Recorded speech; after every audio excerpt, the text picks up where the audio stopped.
We've got a good one today, Dana. One of my favorites, Melissa McCarthy. I've been trying to get her on here for a while, but her and Ben Falcone, her husband, came in, and lots of good hard laughs, along with some info and interesting stuff. Right? We get into basically a classic as of now, Bridesmaids, and how she got that part, what she did in the part, and how that came through. We talk about Ghostbusters, the all-female cast that she was a part of. And we talk about when she went on SNL for a few episodes doing Sean Spicer and driving the podium around New York. Yeah. And Ben Falcone, her husband, who directs a lot of her movies, super smart, nice guy. And just their marital relationship as also being work-life partners. So you'll see him fun in a lot of these movies, because if you don't know him by the name, you'll know him because he's a funny performer as well. He sat next to her in Bridesmaids. I'll say that. I think everyone's seen the movie already, but every time I get on a flight, there's someone watching Bridesmaids. Yeah, still, it's just a great movie. And Melissa had worked, but then that one just like blew her up, exploded because she was so good in that movie, and just had this long career. They're very humble, nice people, easy to talk to. So I would press play if that's what you do, or just stop. Did they meet in the Groundlings? Is that how it happened? Yes, they met in the Groundlings, and we do talk about their love relationship and when they knew and when they first saw each other. And it really happened in one class, one time when Ben gets on stage. You'll hear that story. It's really fun. Yeah. So here they are, podcast. Melissa McCarthy and Ben Falcone.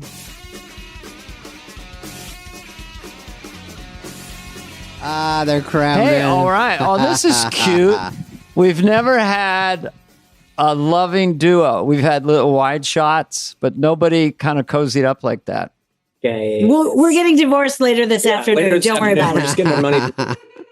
That is my theory, and it didn't work. My theory is that when couples come out, celebrity couples, and say, it's just never been better, it's just so much love, and they're on Instagram and stuff, divorced 6 weeks later. That was my theory, but I fucked up with Ben Affleck. I thought they were going to stay together because it seemed so obvious that they were having trouble. So fucking real. Yeah, you can swear on this podcast, but we won't swear very much. Dana and I are separating later today also. Oh, no. What hotel are you guys staying in? I mean, you don't have to say the name, but that's a very nice... That's not your house, is it? This is... Yeah, we have a little place here. Oh, here being wherever that is. We don't want to cause anything. Wait, okay, but are you shooting something right now presently? She is. Me? Well... Or she did. Only Murders in the Building is everywhere. Yeah, I did that a while ago, David. But it's out now. It's on Hulu. That is oh my God, being there with Marty and Steve and like that whole group that was there. It was like a fever dream. Like I literally was like, so when I wake up and they're just like, that didn't happen, but you've been really ill. I was like, okay, just enjoy it now because it seemed crazy. Eugene Levy, Zach Galifianakis, Ava Longoria playing themselves, Molly Shannon, and then you play Steve Martin's sister. Yeah, it must have been a fun set. Like everybody just goofing around, right? Must have been a fun set. Does it ever get serious? You like that guy? I like him. He digs deep. No, it was so fun. It was like Marty he never stops making fun of Steve. And it was like the greatest sporting event I've ever got to watch. Oh, fun. And Steve just like wouldn't acknowledge. And I was like, I could watch this like all day, every day. Yeah. Plus, doesn't Steve help write? Because to have someone like those two guys even throwing jokes in or just being in the vicinity of how fun. It's just too perfect. They're dreamboats. I'll say it. I'll say it too. Those are my two Mount Rushmores because I'm in college in the late 70s. One's on SCTV and one is touring the world in stadiums and Wild and Crazy Guys. So those are my two from my age group. Yes, which is my age group. Yeah, those were the two. Those were like two of the guys you were just like, you're never going to meet them. That'd be crazy. That guy's doing what I want to do better than I'll ever do it right now on television. But I can dream, you know. So you are not currently promoting anything, you two, for this podcast, or are you? We are. We are. Well, that's okay. But we would have done it anyway. Let's get it out of the way, and then I've got some pretty deep divey questions. Yeah. Well, if it's on a post-it, it's pretty intense. Those look like one word. You just showed us something where I just see serious one word. Spread. Raccoon. Oh, Don't give it away, Dan. Not giving it away. They don't see it. No, I have others. Read 6 hours ahead. Okay, what are you currently? What is? I was going for the name of your production company. Only for us, or one at a time. On the Day Productions. What is On the Day Productions up to? Well, Ben and our good friend Steve Mallory, who we've written movies with, we met him at Groundlings, super funny guy. They have written this bizarre medieval comedy so we're doing a podcast that's like a radio play. So you always explain it best. Yeah, so really we just did the hardest version of doing a podcast that you could ever do, right? So because I sort of thought, it'd be fun to do a podcast, but then it's everything that you have to do with a live action production, except we don't have the visual part. But I mean, it's a fully produced show called Hildy the Barback and the Lake of Fire, and it's a comedy medieval, radio play. It's like basically like a book on tape. Yeah. But with a ton of different voices and funny people. And super funny people. And then they were like, we should make it harder. There's an original song in each one. And I'm like, we're doing this really poorly. Yeah. Because this is taking so much work, but it's really fun. It's been really. Yeah. I did it during the pandemic. It's called The Weird Place. Went through everything you just mentioned. Just making a film, but just audioly and all the different rules and games of like drawing them in and effects and music and mixing and voices. Yeah. So I have empathy for you too, what you've just been through. Yeah. And just being like, and when I first read it, also like part of the joke of the first thing is everything is with a G. So it's like, Gellendorf and Galendria and I literally was like, I don't know if I could read it. It was like breaking my brain. And then I was like, I think at 54, I figured out I might be dyslexic. Yep. And because I couldn't get through his well script, either. I was like, wow. Fun facts. Fun facts. These are the things we're learning. I might be dyslexic. E-car. Camille. Sorry. I was trying to do McCarthy backwards. Pretty good attempt. Let me ask you this. How many episodes? How many episodes and how long are they? There are 8 episodes in season 1. They're about 30 minutes long a piece. And they're writing season 2 now. We are writing season 2, and is it out now? October 25th, the first episode drops, and then every Friday after that. Okay. Perfect. Now it's basically, it sounds like it's like writing a movie or a TV show that hard, and then but it's for this. So it's a lot to get for an audience for a podcast. That's good. It's good for the audience. It's a lot. And it is like so many weird tricks. Cause when you're like, well, wait, we're talking about like, there's centaur, like all of these things. And I'm like, how do you describe this crazy, like Middle Earth world that's also a comedy without just pure exposition? Yeah, so that was the biggest thing, was to try to, and so Octavia Spencer is our narrator, so that was step 1. So we just got a great narrator, so she can say kind of anything, and it works. Yeah, that seems definitely. And you're like, that sounds wonderful. Oh, geez, we're smart. Smoky voice. Yes, and she can fill in gaps and stuff to explain. Marlupio was sad as he galloped through the forest on his great brave stallion. He drew his scepter at an oncoming stranger. You're hired. I was going to say, you're absolutely. Here's the deal, which you guys are ready for, but maybe this will become a feature film because it is like sort of a, or a series. But I learned with that one because we had 8 and everyone loved it and they came out. Oh, yada yada do. Now where's 9? What? You're like, that was so much work. You're like, never. It's like Bridgerton. You got to go in 2028. We will have the next one. Yeah. So you just be ready for that. You'll have super fans that'll be obsessed by it. And when's the next episode? 2028, bitches. You don't have to say bitches. I just threw that out. Well, I think I like it it. now, though. Yeah. And I'll steal Spade's Bridgerton thing. I'll be like, yeah, I just thought of that. Take anything. Well, do you Everything have, here is it free game. PG-13 or do you have actual audio sex scenes in this thing? Yeah. Let's get to it. Oh, But there's How lots does of Ben there's work? lots of there's lots of swearsies in it. lots of swearsies. And then there's centaurs that are super centaurs. sexually fluid that want to hit everything in front of it except me. And actually, the elves, Aw. kingdom of Okay, it elves, sounds funny. and the elves have sex with everybody except for Hildy, who's Melissa's character. So that Why is Hildy not getting any action? And then as a parting gift, they give gifts to everybody and their various things. And then I'm like, oh, what is this? Is it a magic potion? And they're like, it's conditioner for your hair. for your really dry hair. My hair is Your so hair's dry. so disgusting. Okay, so I get where it's coming. Does your It character really ever comes from pound? love. Do you ever pound Yeah, on the God chest dang. of a prince and say, "You impossible beast"? Does that And ever then Here, happen? Sequencing. again, we're hiring that character. Season 2, yes. Yeah. You No, but I impossible do. beast. I do climb. Do I have to climb inside the giant's? She does. She stabs a Excuse giant me? in his urethra. So this, Right. okay, so it's Fantastic like Bridgerton. Voyage in a different way. You're going inside the body through the urethra. So it's sort of just an the adult once. show, just the once. It's adult. It's adult. It's for sure. adult. Yeah. Okay. And the title it's- is Prancing in Gildy- the Enchanted Forest. No, what is it? I can't. It went out of my brain. I'm sorry. Hildy. Gildy and the Gildy Hildy Monsters. Hildy the Barback in the Lake of Fire. Because she's a barback. Okay. That's Oh, her you're a job. bar back. Well, I Yeah, love that's my Barback, side hustle. Lake of Fire. That's funny. There we go. Two things that don't go together. They absolutely don't.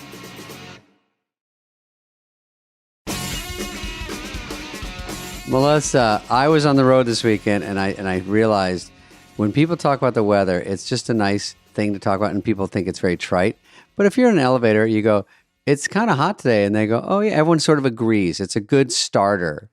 Right. And then you say, what's going on with Lebanon right before they get off, you know?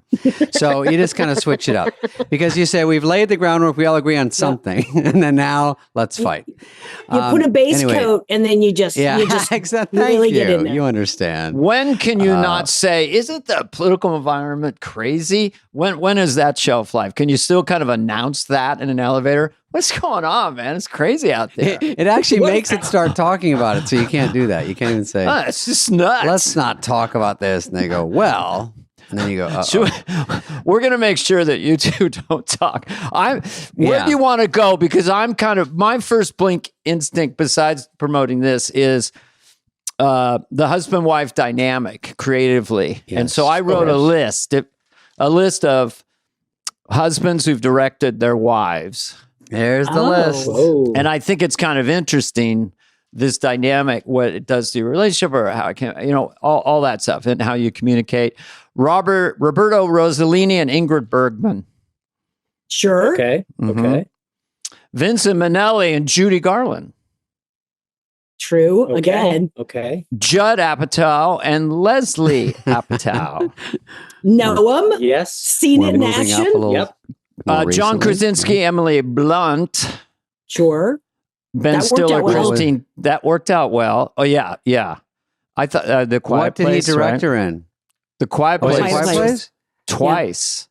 Yeah. And those were great movies. Sam Mendes and Kate Winslet. Right. Okay. And Ben, is it Falcone or Falcon?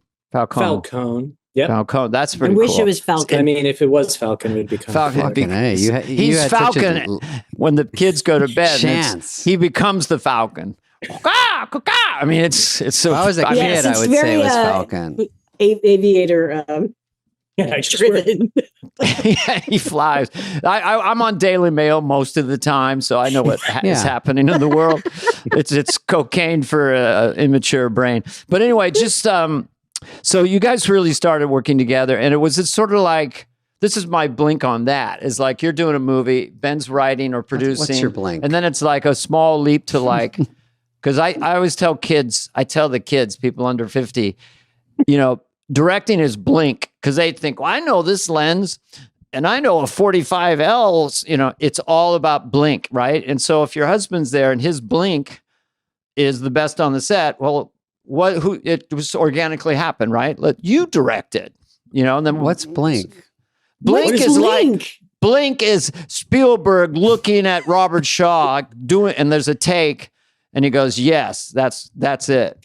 Oh. Who has a gut instinct to kind of know when it's working, and Gut then what feeling. to do with the pieces? And that can. I mean, I was on a movie once, and the makeup artist was the smartest guy on the film. Sure. He just was talking casually, and he just had this blink instinct of when it was working, why it was working. Yeah, blink. Are the kids saying blink? I like blink. I just made it up. You. It's like fetch. Dana's starting it today. I'm going to go. Next time I leave an elevator, I'm going to go, you guys, I'm just saying this. You all have really good blink in here, and walk out. Yeah, get it going. Get it going. Get it. I like it. Trending. No, we met at Groundlings. Okay, you met at Groundlings. That was the first problem. We met at the Groundlings. That's the first problem. And first blink. We just would write together all the time and and perform together. And then when we first got a chance to actually do a movie, we were meeting people, nothing was working out. And it really was like, I think it was Toby, but somebody why doesn't Ben direct it? And I was like, because we kept going back to nobody knew the story as well as he did. Mm-hmm. And then, so since we wrote it, they said we could direct it. And then she was filming a movie. So basically then she couldn't co-direct it. So then I ended up directing it and she ended up producing it. So it was like that kind of vibe. Which is pretty weird when you never think you're going to get to do anything and then you get to do your own thing. I just remember us driving on the lot and literally being like, thinking we're going to get kicked off. I mean, I was like, wait, people are looking at us like we're supposed to know something. And we knew anything. And we're just like, oh my God. It's like, that wasn't Tammy. What was it? Yeah, that was Tammy. Tammy was the first one. Oh, and that was great. Can I go back for a second, just into romance for a second? Because we have a lot of female fans because of David. Just so you meet and the arc or the evolution of when was the thought that first came into either head, like, I think I might want to marry this person. Was it week one, a year later, or you're not sure, don't remember? And I'll let you know. No, I'm kidding. Hey, no, I knew kind of immediately. We were in a class. You're also like, everyone's just trying to be the bigger like idiot to make people laugh. And we were doing monologues, and including myself, it was like stupid and loud, and somebody was really loud before, you were even going to be really louder and crazier. And then Ben got up to do his, and he was someone's new prison roommate, and he was cellmate. Other roommates. I'm putting a gentle spin on it, but he was really, really quiet. And he just did, and it was like he wasn't competing with anybody, and everyone was like kind of leaning forward because it was super creepy but super funny. And I immediately was like, "Oh, he's not trying too hard. He's doing his own thing." And I think like that was the first day, and I think I already knew. I was like, "Oh, I kind of like him." Like it was immediately like I was fascinated, and I thought, "Oh, I like that he's not having to like be the loudest, craziest, and what he's doing is funnier than everybody else." So I was like, blink, blink. Okay. Ben's same story. Oh, you blinked it.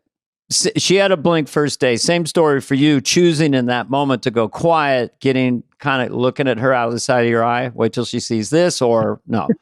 Was it a flirting bit, or was it just a regular comedy bit where you're trying to work the room? Yeah. Okay. So when I was doing that monologue, I knew I liked Melissa a lot because she felt like a friend that I wanted to hang out with immediately. And then the love bloomed shortly thereafter. That particular monologue, I think it was the first one that we'd all done. So I was just panicked and I thought I was doing terrible. And I was saying, I remember one of my lines was, I know I'm not the prettiest owl in the barn, but I'm still fun to work with, or something like that. Like weird shit where I'm like, what am I saying? Why am I talking like this? And then she says everyone's laughing. They were not. There was one person laughing. This lady was laughing. All laughing. I felt like I was tanking, but I was like, so when I started tanking, I think what she liked is that I went softer instead of louder, because I was like, well, I'm clearly bombing, so I'm just going to go. I'm going to do this. Was it smooth sailing after that, or were there any other, acting classes or like sex labs? Were there any other suitors for either of you? Yeah, did you guys? I got so emotional when you come to the backseat of my car. But you two, class was so deep. Acting classes. I mean, come on, it's a petri dish for It really is. They tell you to make out with someone in a scene. Do you have to kiss ever in scenes, or no? It's not really acting. It's acting, but it's more improv, or it was written scenes, and they were written scenes and improv scenes, both. Okay. Mm-hmm. But no, we never did any, like, there was no like, oh, I'll write a smooch into a scene so I can kiss him. It's more like afterwards at like a really dive bar. I was like, well, if you're going to hang out, I'll have if you're going to have another beer, I'll have if we want to hang out. So we kept on hanging out and just having way too many, because we're like, we wanted to hang out, but we should. And no one would make a move kind of thing. Yeah. Oh, that's so sweet. There was like, no one revealed their cards initially. Soon no, because I think we became such good friends. And also like, it's that weird thing of when you're like, I'd like to change the dynamic. Like, I don't know how, I think both of us didn't know how to weirdly bring that up, but we were both, I've been wondering about changing the dynamic. That's a I'd like to change this in a different direction. Is this character the change the dynamic guy in a movie? Because that's pretty funny. I like to change the dynamic. Something Garth would say. I'd like to change he starts the talking dynamic. about owls when he gets nervous. What about you also, if you say that and then the other person isn't into it, then it ruins everything. I know. The dynamic I think that was the thing no of matter like, what.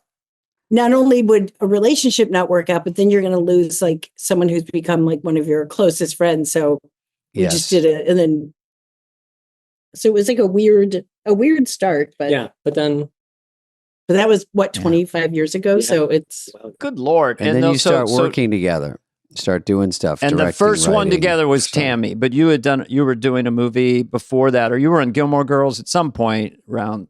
Gilmore, we had done Bridesmaids together. We were married already. Yeah, we were already married. We were married on that. Okay. We've been married 19 years, just a couple of days ago. Mm-hmm. Yeah. So I went to junior college. I'm going to call it 2005 then. Yeah. 19 around. Yes, actually. Yes. Yeah. Mm-hmm. And so Bridesmaids, when was that? When was that era? That would have been 2000. I have it 11. 11. Yeah. So you've been married 6 years when that happens. And when does Tammy happen? Is that's the first time Ben directed? That was not so long after Bridesmaids. 2 years after? I think it came out in 2014. Yeah. 10 years ago. So how did Bridesmaids do? I was out of the country during the time. Was it a hit? Flop? It did pretty well. I'm kidding, right? No, Ben was a hilarious in Bridesmaids because I didn't know you guys were connected in any way in real life, and and when he comes, it's just such a great score part and funny, and of course Melissa was. Did you know after that Melissa was that sort of a bumping up, move the needle sort of situation, career-wise? Oh yeah, for everybody. Oh my God, that's because we were all in Groundlings together, and like we couldn't believe when Annie and Kristen were writing a movie for Judd. I just remember all of us being like, "Is that possible?" Like we were truly just like we were so happy for them, but it was also literally like saying something that you're like, what? Like we couldn't process it, but it was so exciting. And then they had been casting it for a while, and then they called me to come in, and I almost didn't because I got so nervous. I knew this was such a big moment for them, and I got a little nervous. I was like, oh my God, what if I'm too weird? And I don't want to make them, if I'm going and I'm weird, and then I don't want it to reflect poorly on them. So the whole way there, I was like, I shouldn't go. And I never had done that for other auditions, but this this is also the first time our good friends were at You're the helm of it. auditioning for your good friends. Yeah, and like Paul Feig And you and don't Judd even know if are it's like in a there. favor or if it's like, do I ruin it for them? Or, Yeah, I was like, I don't want to screw up and then they're somehow damaged. So I went in and I was reading with Kristen, and because we knew each other so well, so we kind of went off the rails, and we were like, we did the audition, but also we were improvising. And I got back in the car and I'm like, oh my God, I think I said something about hand play with a dolphin. And because I was just kind of working with her and then I forgot. And I was like, I was too weird. I was like, I was too weird. She came home and she was like, I talked about sex with a dolphin and I'm like, I've got to call them and apologize. And then when I got it, I was like, wait, what? So, well, just so in that, fun. but what do you say to her, Ben, when she comes in and says, I don't know, I might have blown it? I mean, how do you...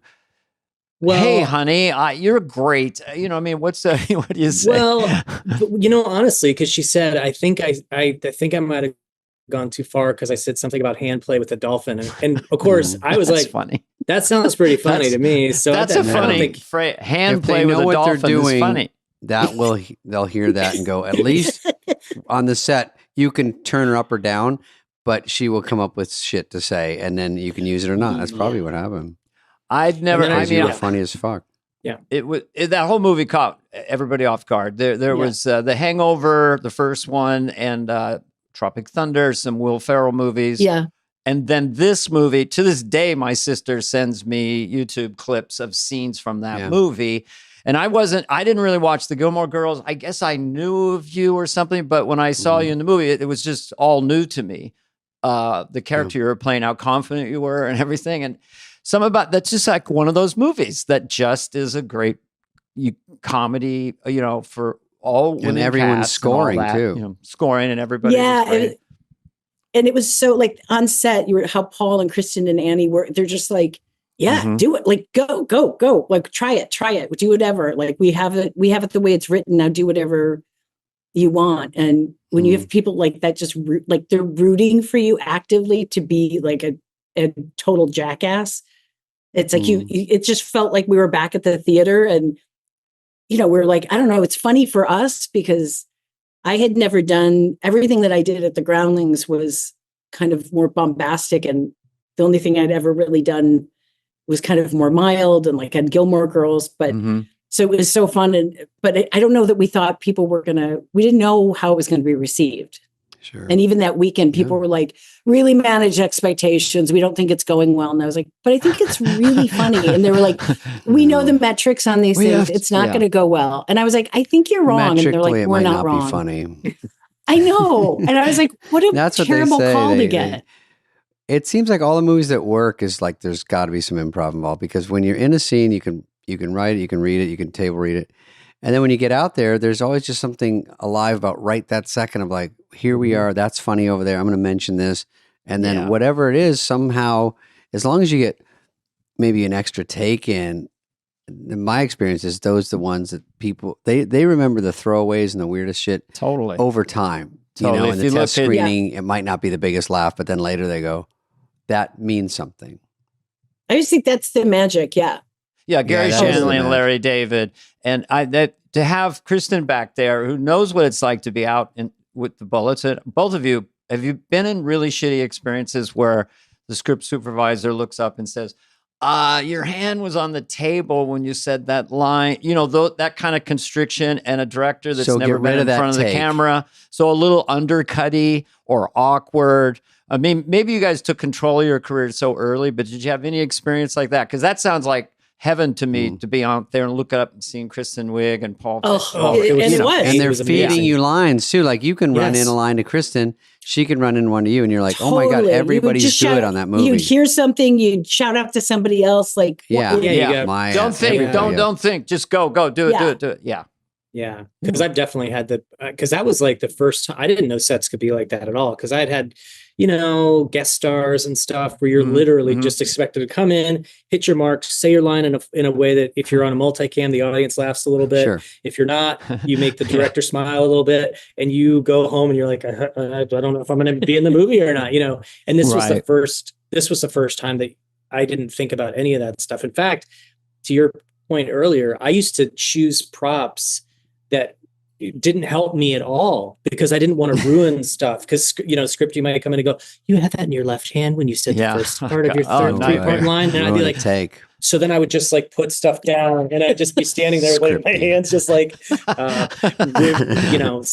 I've definitely. Well, they would. You always think you're not going to not use a great take because the editing might be a hair off. Who gives a shit? We're not winning an editing award. It's like people get it. They go, "This was the funniest one."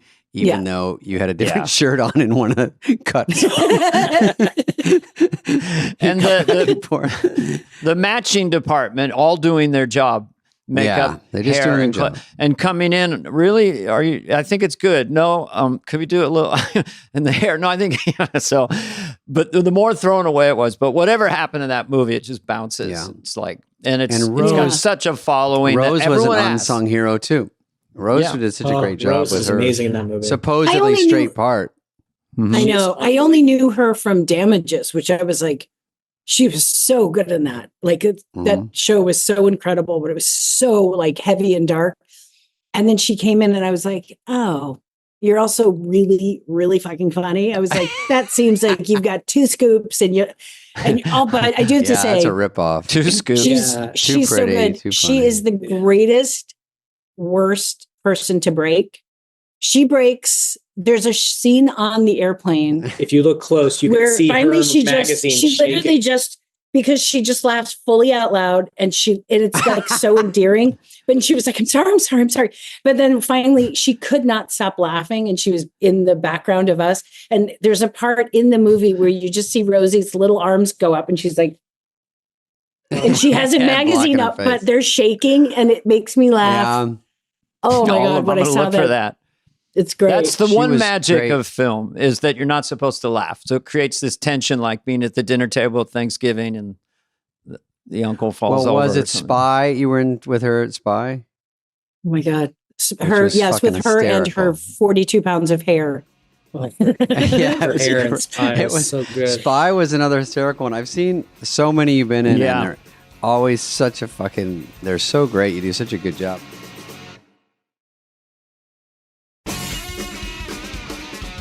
The Heat, St. Vincent's, anyone you want. Spy, Can You Ever Forgive Me? Oscar nomination. The Heat with Sandy. Yes. Sandy. I mean, was wonderful. That was like the best. Sandy was great too. Sandy Bullock. Yeah, I feel like they got Bateman and Sandy really early on. And I think it's like, I just felt like it was like, oh, I got really lucky to work really early with 2 people that are like delightful humans, but also like really pros, like great set etiquette, super nice people. And I was like, oh, like you can just be like a normal human. Know what they're doing. Yeah, you were like the crazy person with both of them. And that's great. And if they can hold up their end and get their laughs, because sometimes it's a thankless part. Sometimes if you're the straight man, but straight man's so important to make it all work. And they're so good. It's like, there's, I guess it's the straight man parts, but like they were both so funny that you're like, well, I don't know, it's not very straight, but I get the roles, but I don't know. I think it's kind of magic when you can do that, but you're still getting laughs. I'm like, that's a tightrope. Right. I mean, but it's those both were great. I remember, is that ID theft you're talking about, right? And Identity Theft, what was it called? Identity Thief. I've never said it right. I think it wound up Identity Thief. I think every time I did press for it, they're like, hey, great job. That's not the name of the movie. Because at some point while we were filming, it was just a weird, constant barrage of like, ID thieves. It was so much constantly looking at different names. And by the time I got to press, I was just like, I did it. Yeah. But I said it wrong, I think, on every single thing. And they were like, we'd love for you to get the name right. I'm like, well. There's certain titles. David just did a special, and his special he did 2 years ago. Remember, it was really hard even for you to remember the title. I don't remember it. Even now, is it which nothing title? Personal? Nothing comedy personal. special. Stand-up special on Netflix. But the name... So I think it was called... The first one was My Fake Problems, and then the second one was... Nothing Personal, because I made fun of people. And so I called Nothing Personal, but no one... And plus, who remembers the name? You just go... Personal Nobodies? What is it? And then I did another one Friday, and this will air in 6 years, and then the special will be 3 years over, and then I'll be. What's the name of it? We don't know. So I didn't even have one at that point. I didn't know what I was wearing until the show shot at 7, and I had 3 things backstage at 7. And they're like, "Pick one. We got to get you out there." And I'm like, "This one's sort of slimming," and they were like, why wouldn't you do this a week and a half ago? Because I'm lazy and I'm a guy, and I'm like, this doesn't even fit me at all. I put on something I just bought, and I go, not my size. And they're like, can't you just throw it on once before we start? Whatever. This isn't your problem, Melissa. Yeah. Let's get back to making our it your problem. Anyway, that's what we call a detour. I'll do your fittings. She would love to be part of those fittings. Can you just mark them for me, and then I'll take them in? I'm just going to do fittings for you for hours. Okay. Every stand-up who shows up to a special has not totally decided on what they're going to wear, according to this producer I talked. Oh, they all do that last second. Just nerves. It's the least important part. That's the problem. Is that I'm like, I'm worried about my stupid jokes, and then they're like, well, those are all falling flat. So let's try to get them with the outfit. But if you're out there and you're like, God, this shirt feels so weird. Isn't that distracting? Well, I also Eddie did Murphy 2 did shows that, right? one With night. that one. Didn't he do the one where he wore all like red leather or something? And I don't remember because it was so long ago, but I was like, yeah, look, he had a cool outfit on. That's for sure. That's all I remember. A red leather jumpsuit with a little phallic chain on it. He's also cool. Yeah. So if it's Eddie me, Murphy. I can't try too hard. Anything too far from J. Crew, and they start to go, I don't know. I would line up to see you in a red leather jumpsuit or 2-piece. Just consider it. A romper. You've seen people that go, Romper. here's my special. Look at my special outfit. And everyone's like, I can't even think of the jokes. We're wondering, who okayed this look? Because it's so not what you are, So I just go, I got to be able to move my arms because I do a lot of this. Well, that would be a good start. That you can go, hi, folks. Well, you're just in a restraining jacket. Yeah, you're just like, hey, now, do I lift my arms ever? Because if I don't, this is perfect. I want to see the show in a tight jacket. I'll send you a copy. You're going to get I know that's where you're headed. I know. I get it. Thank you. Okay. This is like a game show. Pick a topic. Okay. Ghostbusters. Hosting SNL 5 times. The 4 Sean Spicers. Oh, God. You have 5 seconds. You pick. Ghostbusters questions. Spicer. Oh, Spicers. Ghostbusters. Okay. Ghostbusters. So what was the deal with Ghostbusters? There you go. It became controversial because it was women doing Ghostbuster. What is that? I mean, it it's just so too ridiculous. stupid. Where people were like, "You're ruining my childhood." I'm like, from the sound of you, I think you had a pretty shitty childhood without us doing anything. Like, if you're saying that, like 30 years later, because women are going to, like, in the world of redos and all that, I was just like, I found it funny and like really stupid. I was just like, then don't go see it, but ruining your childhood. Like, you seem pretty banged up already. Right. Maybe just be quiet and then skip it. Listen, I love Ghostbusters, the regular one, but when I see 4 or 5 funny people, you go, there's something funny here. There's no way Melissa, Chris, whoever was in it, I'm like, they're all funny. Something's funny. There's no way there's no way you can put them all in a room. I think, it's a totally funny, weird group. And Paul Feig's like such a funny guy and such a good director. I do think there was just like so many, for some reason, because it was like, oh, this is a thing. So instead of us just running off and like doing what we do, there were a lot of cooks in that kitchen. And that just never is good for comedy. It's just like everybody wanted a different thing. So you're like, why don't you just let funny people and Paul Feig kind of do their thing? And it's been working okay. Right. You're like, when the less cooks, the better. Always works better when they're not trying to please every quadrant. So uncomfortable. Especially when somebody who's super not funny is like, here's what's a better idea. And you're like, I'm telling you from the bottom of my heart, it's not a better idea. But yeah, I agree. There you go. That's why you guys taking control and doing your own things, you don't answer to anyone, right? With your movies, pretty much, or you do. You have get notes all the time. We get notes. You know, okay. Thank goodness Tammy did pretty well, and so then we got to make more notes. Basically. Yeah, I mean, but everybody always they want you to do even better, and then as we were doing more, like streaming was coming around, and comedies started being less in the movie theater at all, and so that. We were trying to just, basically navigate the more or less landscape. We just almost wanted to make a funny movie. Well, bigger budget is bigger problems, bigger opinions. Yes, agree. Totally. And I think that, I think it's like, and we like getting notes because if somebody is confused or they're like, hey, this seems, that's a good bell to ring to be like, oh, then how do we make it even better? If we like this, but it's confusing to somebody, I love to get that note because I'm like, let's clear it up now and not have to try to reverse engineer it in post. And I love a test screening. I know you guys have been through tons of them, I'm sure, but I like them just because I like to make sure, because sometimes you could have, Maya Rudolph and Melissa McCarthy on screen, and I'm like, well, they're the funniest, and that was the joke that all made us laugh. But then for some reason, it doesn't make an audience laugh. So I love the idea that then we can switch it out and make something that is going to make everybody laugh, because that's obviously the goal. And it comes down to clarity. You don't want to belabor the clarity, but if the audience isn't quite sure what you're going for, then they go quiet.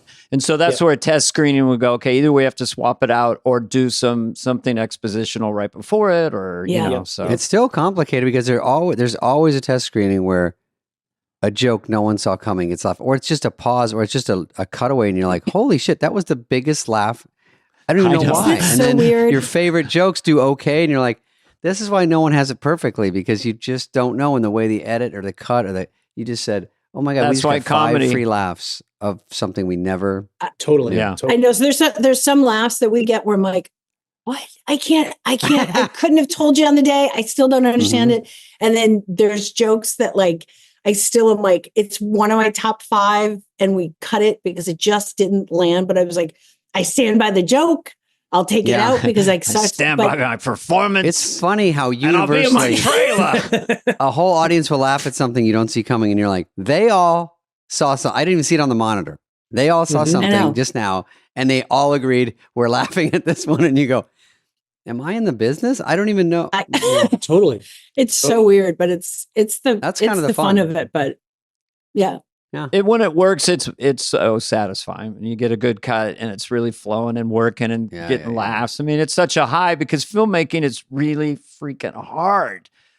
Getting all the trucks and the crew, and how are you with the coffee at 5? Yeah, it was gonna be fun today. To do the dumbest joke, you're wasting all this time. Like, does anyone have a rubber chicken? And you're like waiting an hour, going, what are we? And they're like, it's just for I drop it in the scene. They go.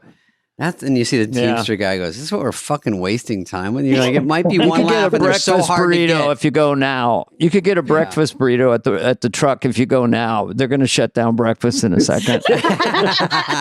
the main quest for the day. I got to get my hands on a burrito. Oh, I can't tell you how many times I've been waiting for something, and then we do it, and the crew just looks at you so pissed because they're like, we waited for that. Which is like such pressure because you're still like, and then you can tell they're just like, Jesus, I don't know who put these assholes in charge. I did a thing with Paul Feig in Spy, where I don't know why I found it the funniest thing that I would weirdly take my foot out of my shoe and I would just hold, because I had like nylon peds on, those little like half no-show socks. And I just kept weirdly like putting it in camera for Paul. And then we just got on a weird laughing jag. And then underneath, this is so stupid. By the way, did not make the movie. We could not stop laughing because I was like, I think her feet are cramping. And so we shot for like 8 minutes, my feet just in these weird little stockings, like kind of seizing up and having arches. And I was like rubbing them. And literally finally one of the cameramen that I really loved, he goes, for fuck's sake, how long are we going to shoot this? And really? Paul and I were laughing so hard we were crying. And then everybody else was just like, yeah. And it did not make foot acting. Can we stop with the foot acting, please? So I was like, It's cash. You go, we're out of film, and you go, okay, and then everyone goes, well, we can't run out of film. There's no film. But that's what they used to say in the old movies. Yeah, running out of film, and I go, oh, they hurry up your ad-libbing, basically. Flying the gate. Remember Flying the Gate? This goes before Hair in the your time. Gate. oh my God. Hair in the Gate. Yeah. Best take of my life. My first movie, we didn't have a playback. I mean, it sounds stupid. It's not stupid. Obviously, no movies did, but when was your first movie? Jerry Lewis invented the playback. Where are we going here? It was Abbott and Costello and Spade. Go to Mars. Go to Mars. Or go to Nordstrom's. Yeah. They traveled to a bad script. And so anyway, I told Dana I had a crew guy go. He's just sitting next to me. I'm waiting for my mark to go. And he goes, I don't know who read this script, but some of these jokes are clanking. And I'm like, first of all, I wrote it with somebody, and I was like, "Do you know I'm in it? I'm about to walk in. I've been here for 6 weeks." That's kind of just rude. Like, from me to you, so two professionals. I think I can throw in my opinion. I'm like, you cannot. And you can't do it before they say action. Got too familiar. I also love the use of the word clanking. Clanker is like very specifically. Like he knows comedy so well. He goes, "I'll give you the lingo version." Clank. I told you not to hire my cousin. Yeah. They go, I'm not one of those ass kissers and yes men. I'm like, no, you're a crew guy. I don't know you. You can be a yes man. just for this set. You have so much going on. I'm about to walk in. Jesus. Yeah, and the rap party, you can tell me some stinkers in that one, huh? Even then, don't say it, actually. I know. Hey, you had fun, didn't you? It was fun. Looks like you're having fun. Oh, that's like a dagger. Looks like you're having fun out there. How do you think it's going? Do you think it's going okay? What do you think? That's also loaded question. Think they're going to pull the plug on this one? Do I think they're going to pull the plug while we're shooting? I don't think so.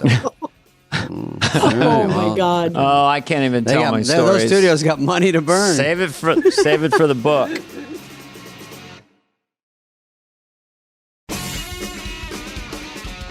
So then, should we do an SNL thing? I mean, I thought, the 5 hosts and also the Sean Spicer thing was such a poppy. You talked to that because it was one of those things that lined up and it just sort of went. I don't know. So you get a call from Lorne. You'll come out. And yes, and who I love. Of course. Hello. But he called, and Kent Sublett, who we also was a good friend from Groundlings. I was in New York shooting Can You Ever Forgive Me? So I did that during the week, and then I would do SNL on the weekends. But when he first called, I was like, wait, what? You want me to do Spicer? I was like, I don't do impressions. I was like, how am I going to, how am I going to look like Spicer? And what? I don't understand. And he goes, oh, no, the special effects says it's not going to be very hard for you. And I was like, okay. Well, first of all, just a real kick in the dick. But so I went in, and it really was like we tried it out, and he's also like amazing. He's been there forever, as you guys know, and he's so fast. But then when I got into it, I just was freaked out that it was like the closest I'd ever looked to my dad. And I was like, oh my God, it turned into Mike McCarthy. It was a funny look. Yeah. Oh. It was he was like, no, thank you. No, thank you. Too close to home. Nope. Yeah. This is not a turn on. I got to be honest with you. Wasn't that early on when they were using, like they're using Dana now, like they used someone that was, that's a friend of the show to come on when you weren't hosting, right? You just pop in. No, I wasn't hosting. When it was just supposed to be one and done. And then it was constantly saying crazy stuff. And I remember I'd been working and I hadn't really read the paper or paid attention to it that week. And they sent the one where he was hiding in the bushes and like where all the reporters were just looking at him, but he was like, I'm invisible like a child. Yeah. And I remember calling him and I was like, I just think it's funnier when we use his exact words and don't make anything up. Like I can act differently, but it's better when we actually use factual things. And Kent was like, yeah, that happened. It all happened. I hadn't watched the news that week. Oh, I was like, you thought they made it up. I thought even for him, they had made up something crazy. Funny. And he's like, no, still 100% true. I was like, holy shit. Well, so people who are going, what are they talking about? Sean Spicer was a press secretary under Trump, and he was very animated and aggressive with the press. And then they brought you in to do it. I remember loving it. I don't remember, when did you start steering the podium? At some point, didn't you move the podium? Was that the fourth? I really was like, oh God, I said, if we could put this on what are those things called? I was like, if we could ever make, or whatever that little, like, the mall cops are on. I was like, can you ever put a podium on that? And it's such a crazy crew that you could say anything. And they're like, yeah, I can have it in like 14 minutes. And then the next week when I came in, it was there, and literally they were waiting for me, and they're like, we have something to show you. And I was like, and then when we got to go out and drive around New York, I literally was like, if I stopped tomorrow, I'd be okay with it. That was an immediate laugh, just stepping up and starting it. Everyone's like, oh my God. It's just one of those things that is just funny. I don't know. It's just so stupid. It's so funny. Yeah. And he's taking it kind of seriously, or the character, it's just so funny. It was good to poke fun at that. I was like, to poke that bear was really fun. Yes. And you got so aggressive and loud with it.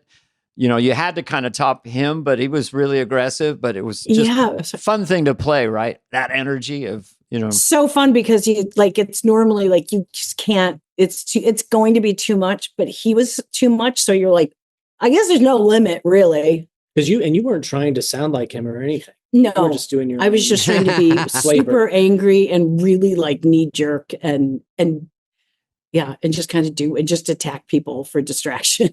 Yeah, that's just a fun character to play. I think it was really fun. Maybe a movie, maybe kind of live streaming called Spicer Returns. Nah, no, I don't want him to return. Okay. So we went over to the 40th. We saw you at the 40th. Yeah. Do you remember how you were dressed when I met you? I do. Because I got I think when I first met both of you, I had Chris's jacket on. Yeah, I think we were wondering, like, is that the real jacket? I was dressed as his, like, Down by the River guy that I got on the news in. You smashed into the desk. Because they like took it in for me. And I remember, because that was really his jacket. And I got pretty choked up because that was like someone of course. I waited on him when I worked at Starbucks once. And I was like so shaky that I was like, don't spill it on him. He seemed so nice.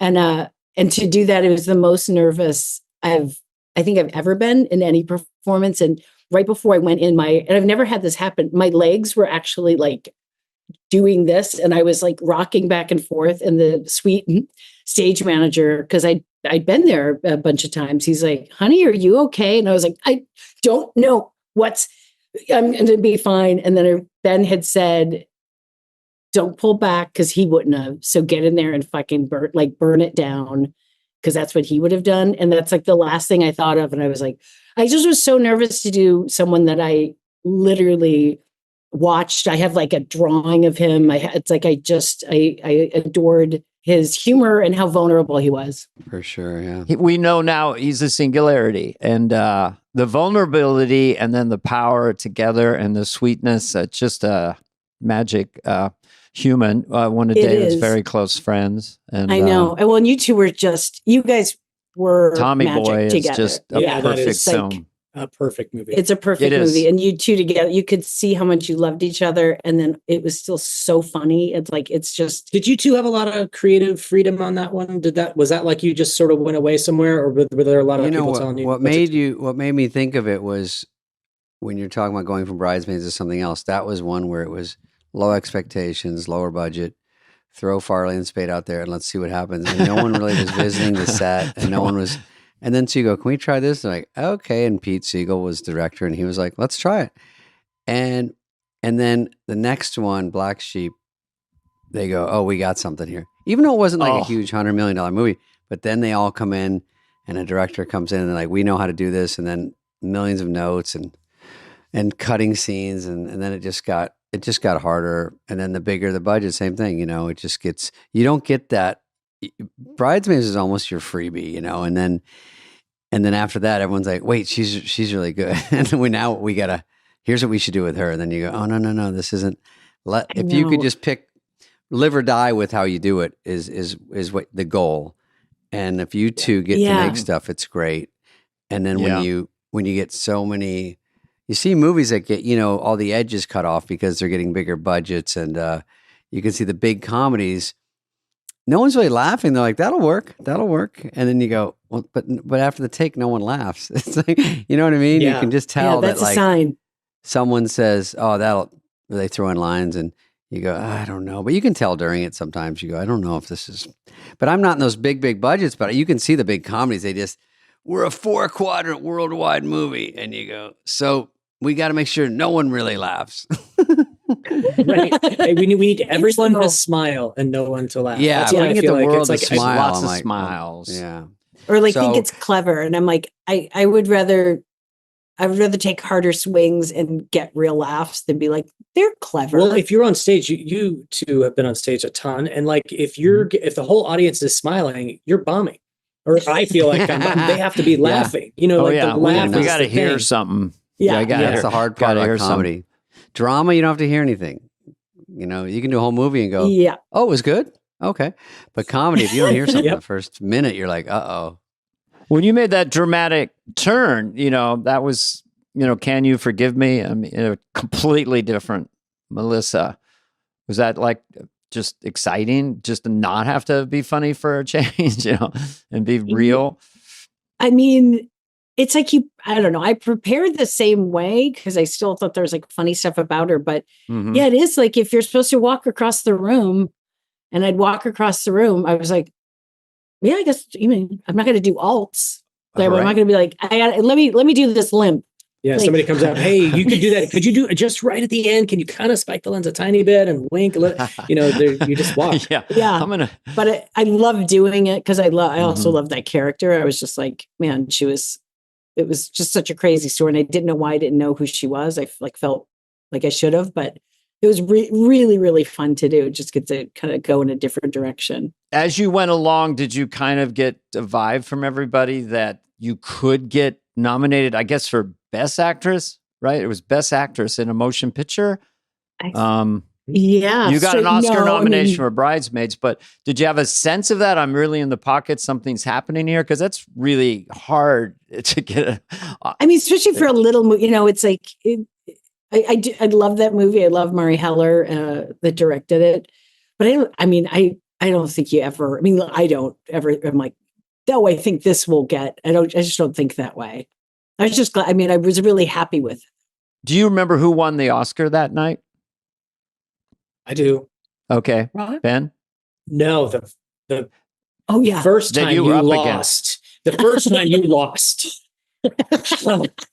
She brings this up daily. So it was hard because for Bridesmaids, Octavia Spencer, who's one of our best friends, won. So you have the incredible mixed emotions. Like you still want her to win, but I'm so disappointed Melissa doesn't win. Right. And then the second one, Olivia Colman. Oh, that's for the favorite, and she was amazing. And you're like, she seems like the best lady, and so she's awesome. So you're like, just getting there was already like a fever dream. So I was like, what was she in a Kevin Hart movie or something? What happened? Was she in a comedy?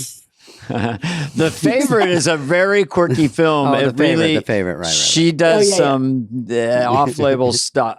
She's like, but it's just, it's a promotion for the entertainment industry. That's all. It's like, but to get an Oscar nomination for Bridesmaids when comedies, obviously get overlooked a lot, and then to pop out with that's a huge deal.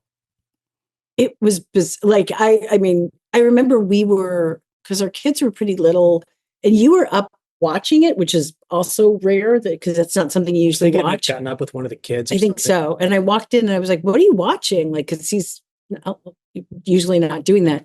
And we're watching the nominations, and then I don't know where my brain went, but I think they said my name, and then they went on and said Octavia Spencer, and I was like, oh my God, Octavia just got nominated for an Oscar. And I couldn't believe it. And he's like, did you hear what was right before that? And I was like, Octavia just got nominated for an Oscar. And he's like, did you hear your name? And I was like, what? Like, it didn't process. I mean, when we're like in pajamas and like tired because our kids are little, but It is. That It was is wild. not usual for a comedy like that to get an Oscar nomination. You might get other types of awards that have comedy categories, but yeah, that's pretty cool. And it kind of always breaks my heart, not because of what, but like, I just think, man, I think comedies are, I mean, I'm sure you guys feel, even though stand-up's doing really well now, but it's like everybody that says something to me, they're like, we need you to keep making comedies. But then there's some kind of narrative that like comedies don't work anymore. I'm like, that's just not true. Right. If And they're already- funny, That is they out work. there, and- right? When you pitch movies it's out there. to streamers, they're like, we'll get back to you. Kind of. I mean, there's just also a recession in the industry as well. But I think there's a lot comedies of can be cheap. offensive R-rated comedies, and they're like, I think right now is not the time for this one. And you go, so there's no time. I mean, it's not getting better. Like we're not getting I know. less. Right. Hopefully it swings back where you go, just do whatever, say whatever you want.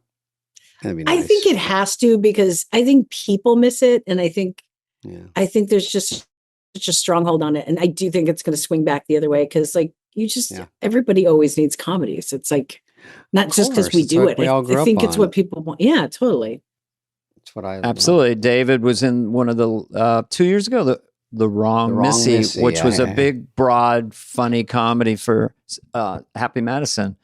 So there's still a huge audience. People want to laugh. And also you were in the Seinfeld serial. You were very funny in that. That was Frosted. funny. Frosted, yeah. Crazy, yeah.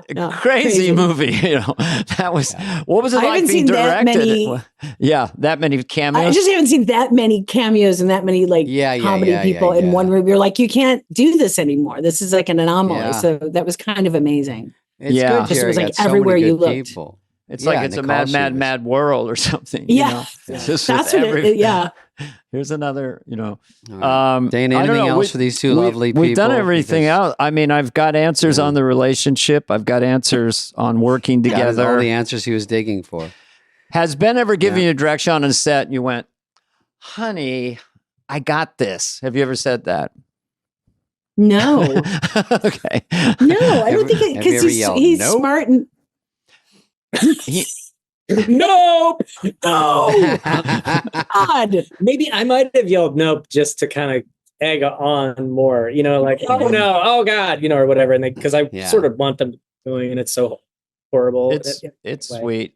The thing I'm going to take away from this podcast that I literally got chills from is when Ben said to you, go in there and burn it down, because that's what he would have done. That gives, I tear up easily, but that kind of got me. I don't know why.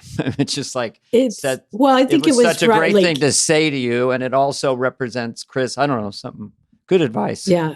That's what for actually, when we did Tammy, our start gift, he had this really beautiful, I thought it was a black and white photo, but it's the thinnest pencil drawing that it looks like a black and white photo of him. Oh, that's right. Yeah. It's in my office, but that was to be like, you know, go for it. And like, I don't know. So I still have it, and it's really special to me. So yeah. Well, that is awesome. So anyway, this has been really interesting and really fun.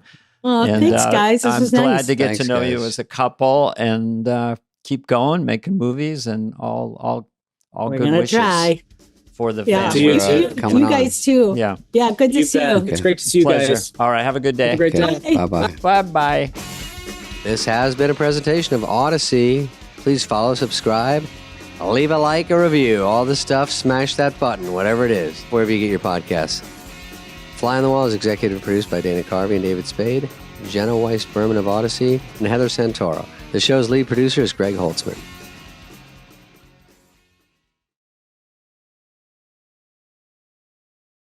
Our guest today is Melissa Villaseñor. Melissa Villaseñor. And she's a delightful person, cast member on Saturday Night Live for 6 years. Incredibly versatile actress and comedian. A brilliant impressionist, in which she does some for us. It's really fun. Probably Of course, the best we Owen always Wilson. extract it. Oh, yeah, Owen Wilson. That's right. Yeah, she does.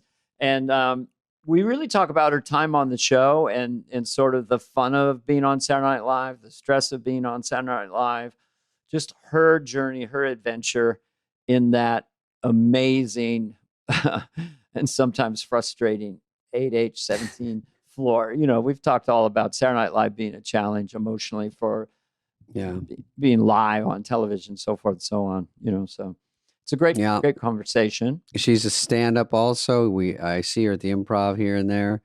I followed her the other night, and she does a great job. And she talks about her life, and she does a few impressions, whatever. It's all good. So I think you're going to have a nice time with her. Yeah. And one other little bonus to wait for is she actually has an incredible singing voice. And she does different celebrities singing and herself. I mean, she's quite a talented young woman. So I would stay tuned for this, folks.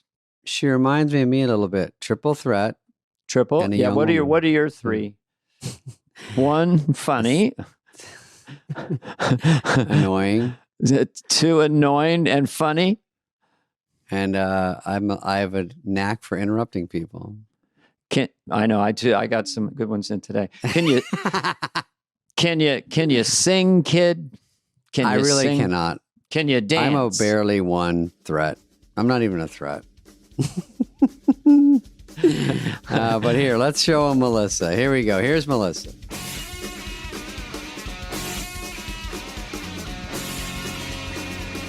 It's so fucking funny. We can ask Melissa. I tell the public what to do. Oh. Hey. Whoa, Melissa. What's up, Dana and David? Melissa, good to see we you. are We're just already. laughing so hard at something David said made me laugh so hard. It was a casual throwaway. David? We were laughing, Melissa, at the agents and managers. This happens in all of showbiz where they're the important ones because they're like, you need to be friends with me because I tell the puppets what to do. And we are all the puppets. That's the thing. It's like all of our companies that we're clients of got bought post-pandemic, got bought by other companies, and they got an influx of massive amounts of cash. But the assets, i.e. the puppets, I tell what to do. Yeah. I go, do I get a piece of that? They go, unfortunately, no. Can I get a crumb? Yeah, give me a fucking crumb. I'm the one on the road 88 days a year. I'm so hungry. Oh my God. Right? Melissa, how are you? I mean, golly. You know, I feel good. Yeah. You look good. Thanks. Have you been getting tan or something, or you just look good? I wonder, I am getting tan, but I wonder if my lighting it's not good. No, it looks good. You look good. All right, no, cool. I won't. I just, I'm not I know we have to use ring lights, but I don't like them. They give me a headache. Yeah, me too. Well, but you have a light, right? I mean, you're near a window. Yeah, I am. You look like you got a window going. Window is the best. I can open up the blinds more. No, you're fine. You want me to try that? No, you look fantastic. All right. But how are you guys? How are we? Yeah. Happy that we see you. All right, that's very nice. When I found out you wanted me on this, I was like, this is so nice of you. This is really cool. All right, what are you, crazy? I mean, 6-year cast member. Do you know how many people? 6 years. 120 episodes? That's pretty good, huh? Of crushing I think that's what I did. That's exactly what I did. Oh, whoa. Yeah, I mean, I tried my best. I felt like it was... We all feel it's all a beating. Everyone's like, I fucking got out. Yeah. I felt like if I were more equipped for that or just a little stronger, maybe I could have kept going. Yeah. But I'm a little wimp. Fuck, 6 years is like 200 years on that show. It's an emotionally violent sport, a show business, and then SNL is the Game of Thrones of it. That's true. And when it's flowing and it seems good and you're bonding with the writers and you have a sketch, you get a hold of it and you land it. It's like the greatest in the world. But then there's all these times where you just walk off stage. Then there's everything else. You have audience members you wave to and they look down. You're like, I bombed? Or even like, I thought it was painful when you would have guests visit, come in town. And you're not in the episode at all. You're just staring at them in your dressing room. You're like, yeah. They're like, you having fun? And I'm just sitting there looking at them. Yeah. They go, no, it's fine. Our favorite people are on. And you're like, oh. That's the worst passive aggressive compliment or question. When you're not in the show that much. Did you have fun? I mean, were you having fun? Or when you have a bad set of stand up and all your relatives are there, you look like you're having fun. Look, I know it sucked. I know. Yeah. But man, so much. It's hard. It's hard to prep for it. It's hard to say, this is what you want to do.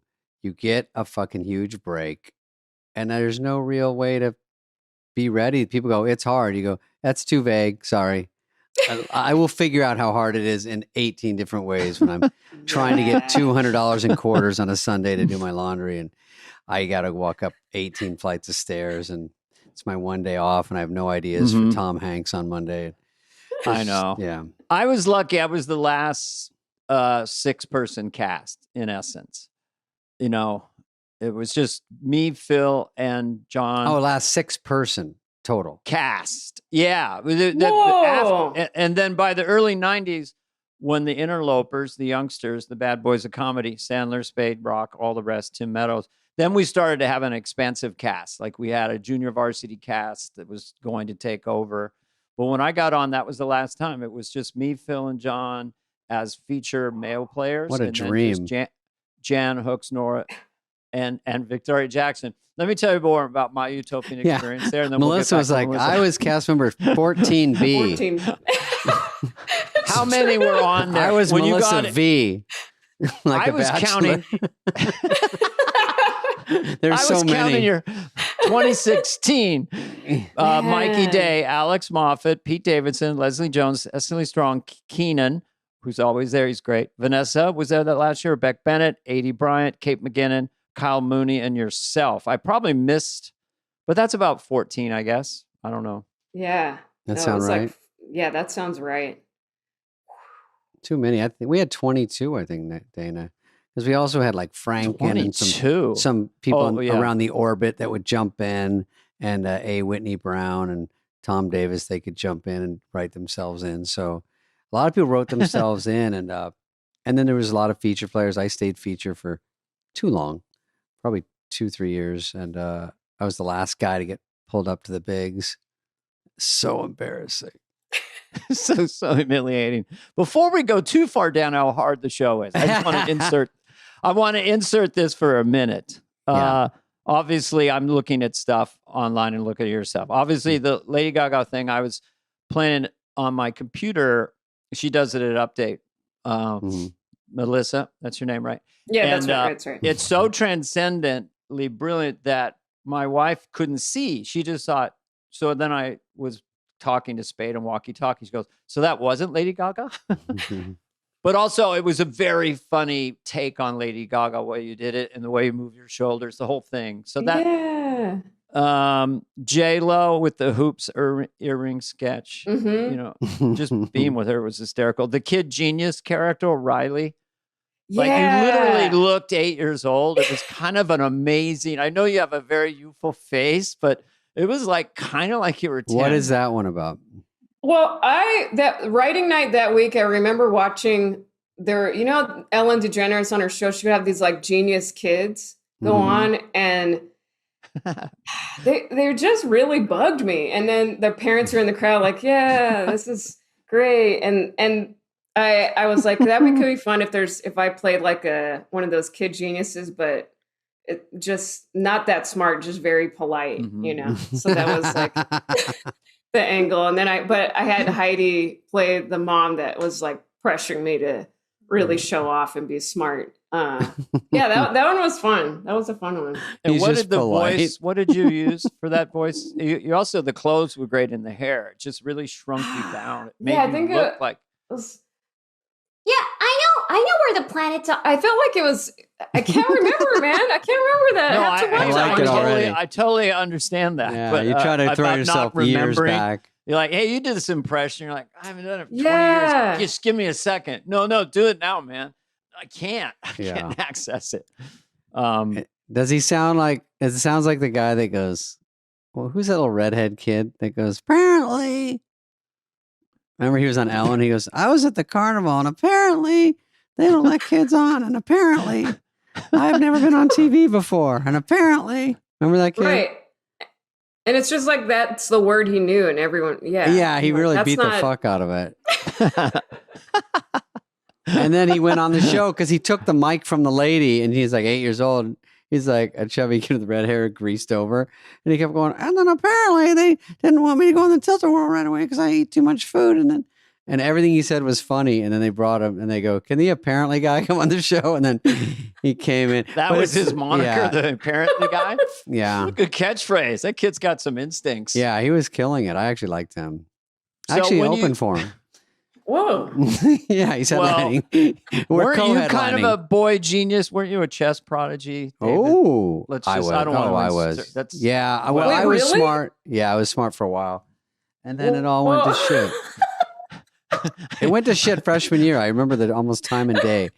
When you started discovering girls, you suddenly your brain. It was girls, but it was also all our schools merged. And I was known for math and reading because I'd leave class to go down to 2 grades down to go do math and reading with this Vietnamese kid. So I was teach other kids? No, I would go to take, like in 2nd grade, I'd walk down to 4th grade. And then come back and go, what's been going on here, guys? I was a little tied up with fractions. You'll learn about them in the future. Yeah.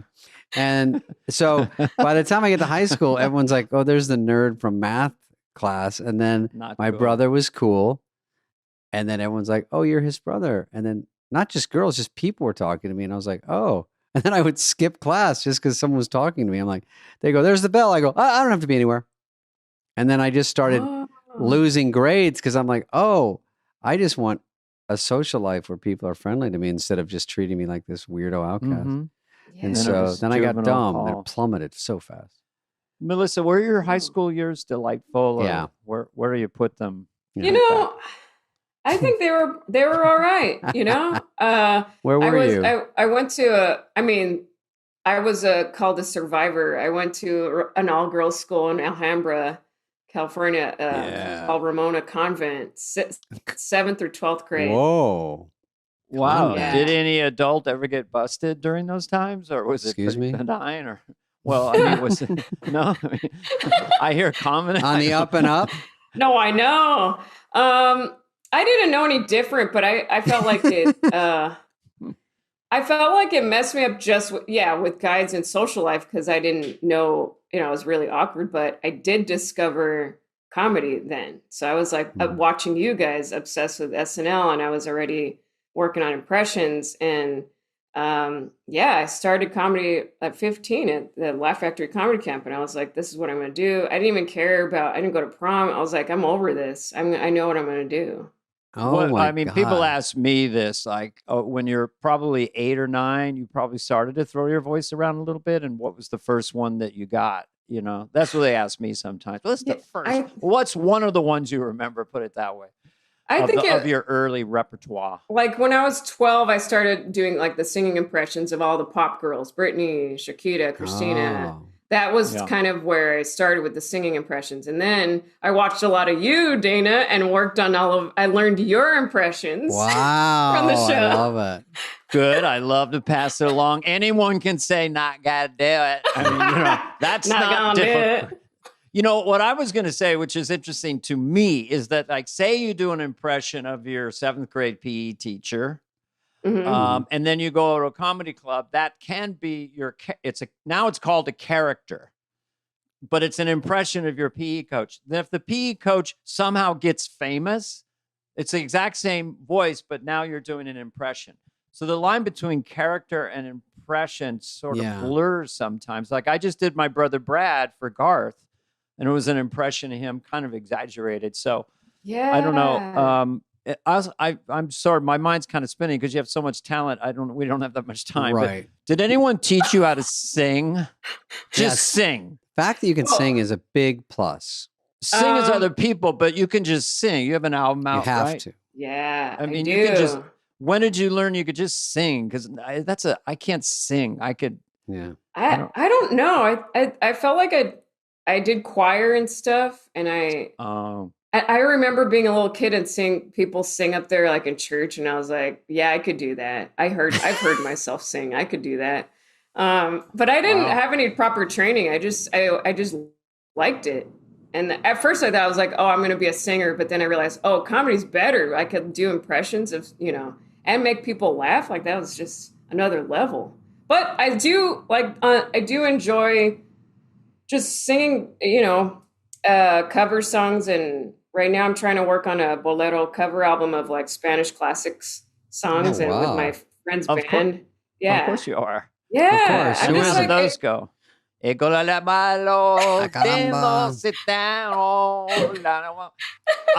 love Spanish singing. Linda Ronstadt, who I used to love, I still do. I remember that album. I went to see her in concert, and she did one half of the concert with Spanish songs, right? Yeah, she's great. Yeah, she had that album, songs for her father, and all the mariachi songs. But that's what I'm hoping to do. Oh yeah. Well, she's top notch. You will do it. You're already famous. Yeah, that's half the battle. And you're so talented. I think it's pretty much a no-brainer. It's like your friends like, you got that one. Thanks. You got that one. I just want to fill in this gap a little bit. So you're singing like Britney Spears. So you're like a little miracle kid. All you people look at me like I'm a little girl.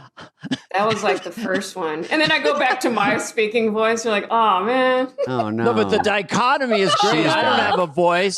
Spade has a voice. Damn it. You want to have a neutral voice that you can throw around. Your natural voice is like this, Yeah. But was that were kids amazed like in 7th grade and stuff? Were you?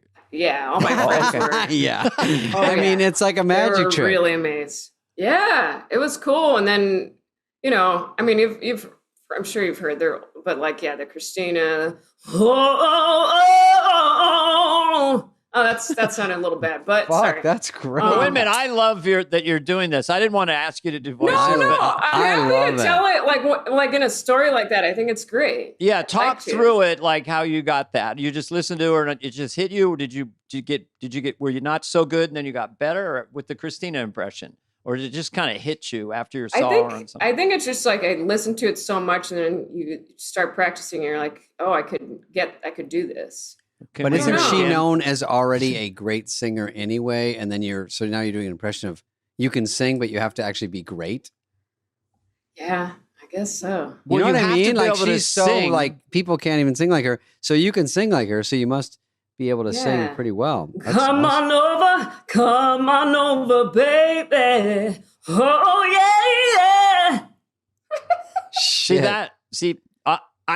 No, that's you. I do it. You organically are singing from your diaphragm or whatever, because most people try to sing. It's all throat catch. Well, I do. That was a little. I felt like I felt a little push there.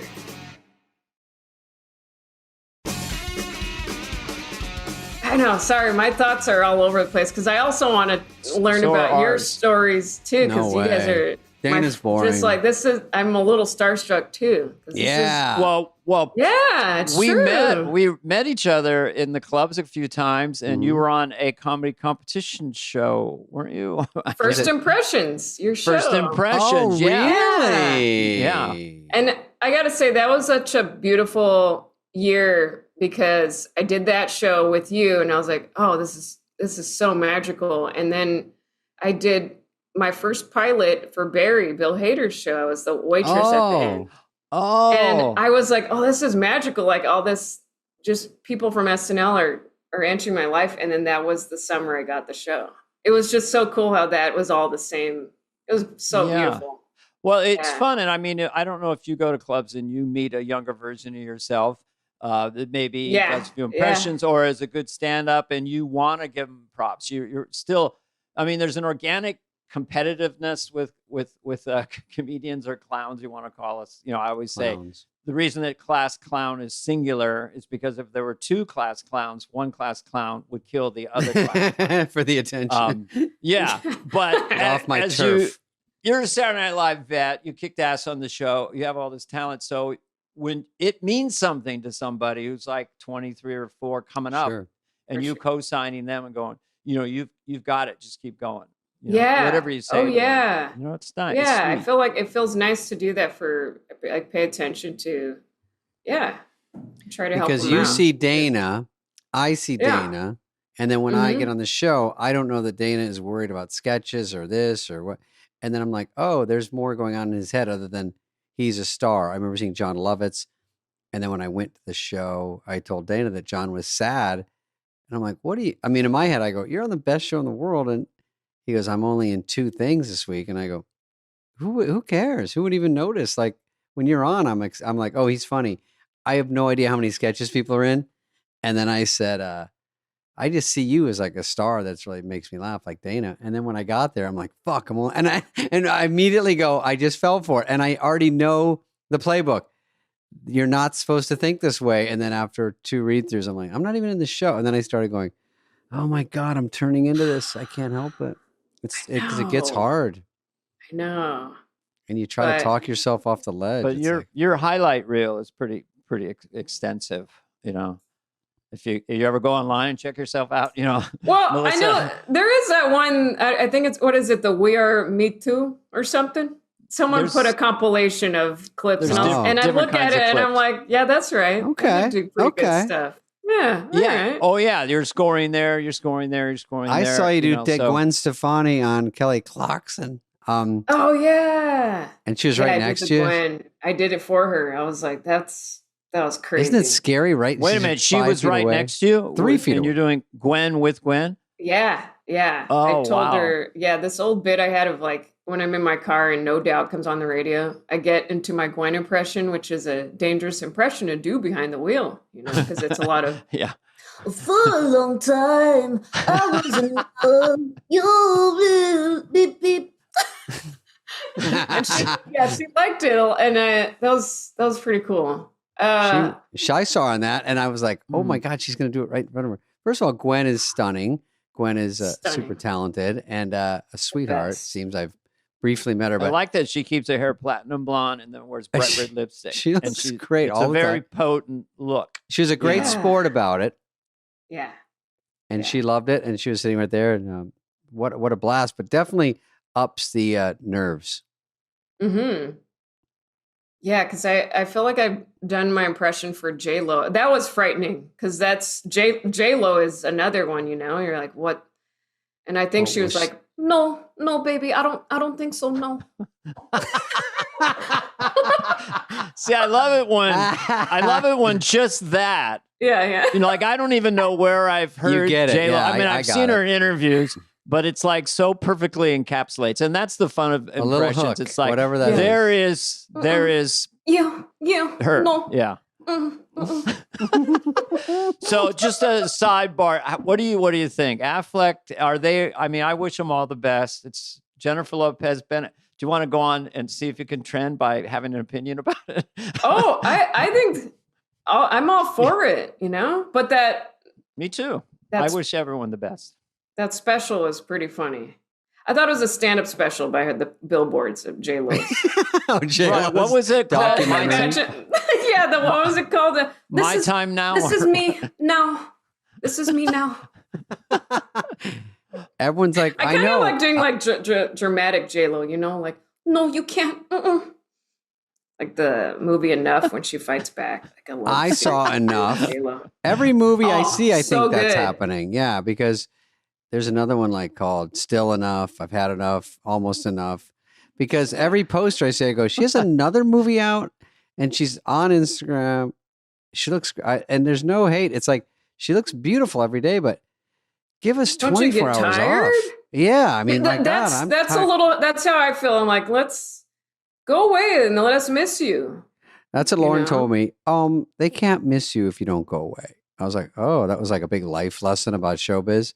And I go, he brings it out. It's on like a 10 Commandments tablet. It's number 3. They can't miss you if you won't go away. He has a Venn diagram. Here's where you are. Here's where people want to see you. In your head. Yeah. But the continuum of the personality. Okay, flat wisdom alert, potentially. Observation alert. Yeah. We're all have some range of drive, just even have gotten on Saturday Night Live. And then there's drive and there's super drive. And then there's certain people and again, to your point, it's not hate, it's not even a criticism. It's oxygen to them. Yeah, do more and more and more, and it makes you very wealthy. You know, I mean, you're kind of an extroverted introvert or an introverted extrovert. You think? I mean, I've listened to some of your interviews, or a little bit shyer than some other comedians. Yeah, I think I'm pretty introvert. Like I have trouble, even at the show, I had trouble kind of speaking up when there's just so much going on. I'm like, I get so overwhelmed. I don't know where to fit. And then I'd rather just hide away. I don't know how to get in, you know. So like the writer's room and Pete Davidson's coming in, everyone's laughing and yelling, and, you know, like it's like a big, and then you just go back to your yeah. Yeah. But the second season when Stephen Castillo joined the writers, he's still there too. And he's such a hilarious, silly guy. And I was like, oh, now this is what I'm talking about. And we got our office together and we wrote the Dying Miss Gomez sketch where I'm the old lady singing Nickelback as my last words. Yes. Can we get a little of that? Yeah. Yeah. I never made it as a wise man. I couldn't cut it as a poor man still. Oh, that's her death. She's dying. That was it. She's on her deathbed and she sounds like Nickelback. Yeah, that was it was a stand-up bit of mine, and that's what I want to say at the last words. And the family's like, what the heck? Here's mine. I love the silliness and the simplicity of that. You know, Dana, here's so my funny. Nickelback guy on the look at this photograph. Wait, actually, give me those pills first. I don't feel good. I'm dizzy. I'm trying to make those my last words, but then I get scared and I got to take my pills. Oh, I see. Could have done it as a man. I want to sing. I'm going to try to become more of a People more pretend singing. to hate Nickelback, but they do. They rock it out. Oh, they do. Yeah. Same with Creed. I love all of those guys. I feel like they'll wind With up in eyes like a wide Deadpool. open. Just that song alone. Oh, yeah, that's such Creed, such right? a catchy anthem. Yeah. Do you ever do them? Take me higher to a place where blind men see. Blind men see? That's how high? That's fucking Yeah. high. That's high, Jeez, man. I've never been that high. I got to get on space. You got to get high. So I want to ask you a question, a technical question. We can pinball it. When you do a singing impression of someone, then you have to inhabit the way they create that sound. Like you hold your mouth, and so you kind of know how they get to those notes in a way, right? Yeah, I guess so. I think you're like, even going back to Gwen, it's like she's making a little face the whole time, and I think that does help the impression. And she kind of constricts her throat a little bit, trying to get that squeaky kind of. How does she even do that? Because her voice was so unique when I saw her doing Just a Girl. I'm like, just a girl in the world. And I'm like, and that's all. But she can also kind of blast it out, but in that same kind of high pitch. I was like, God damn, I don't know nothing about music. And I thought, holy shit. Plus, she was so adorable. I saw her at K-Walk Weenie Roast with corn. Whoa.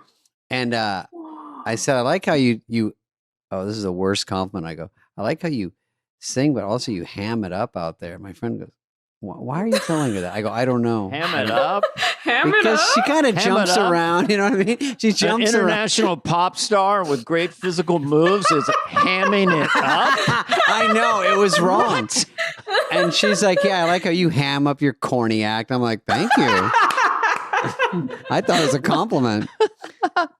No, I swear to God, I said it and we walked away and my buddy goes, well, that went south quick. I go, well, I don't know what I said. And he goes, oh, everyone else does.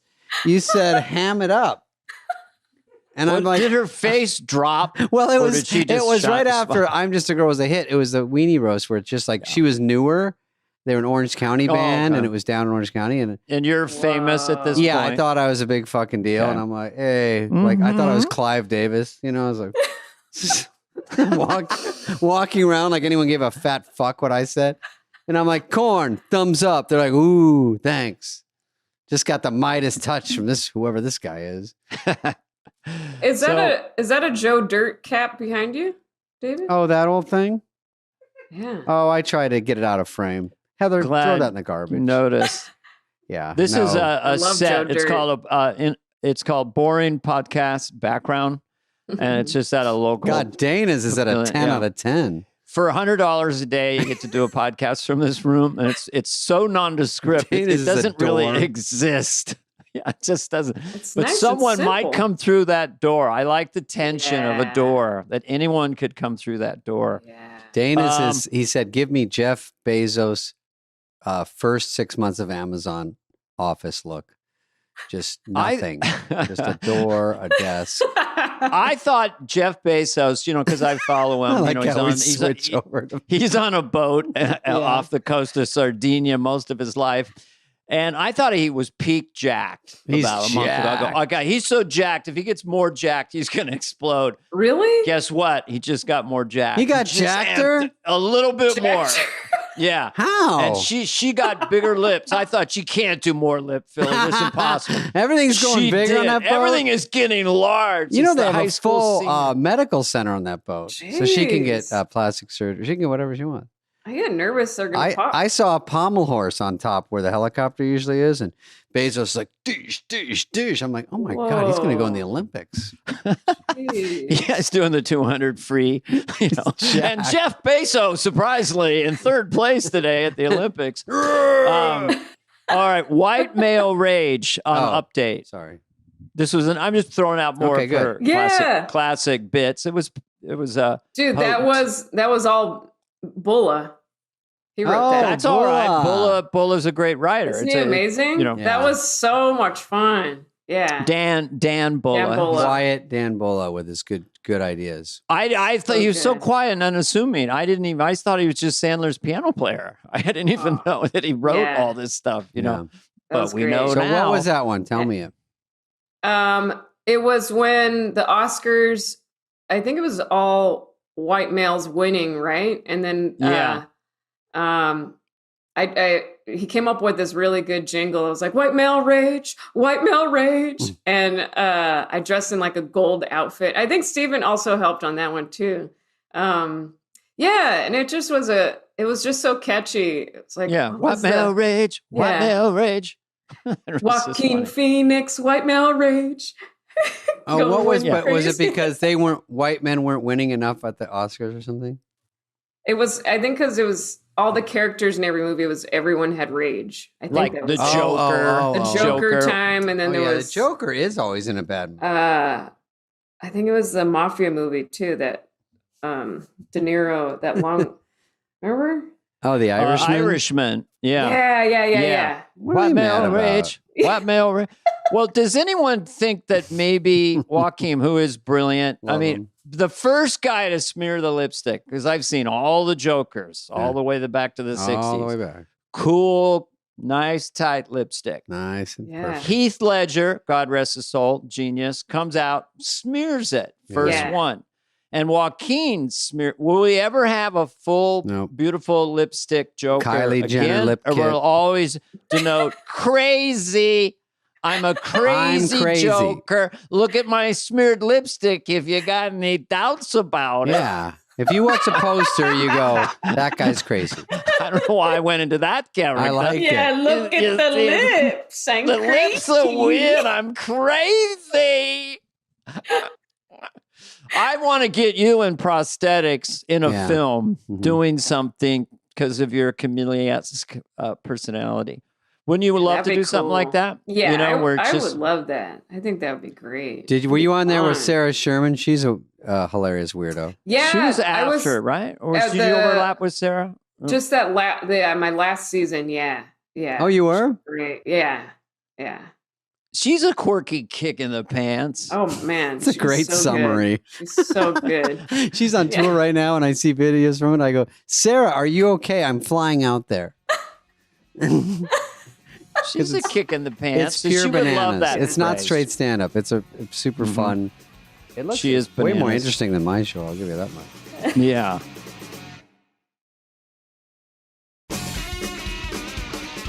So, okay, just say one word. We'll play this game. Yeah, let's play this one. And we know a lot of these. Mikey Day. A brilliant mind. That's You that's can go a two whole words. sentence. You can do a sentence. I thought he was very sweet. Yeah, he's really sweet, and he's so cool how he he makes everyone score and win, and he's such a great writer. He's so good.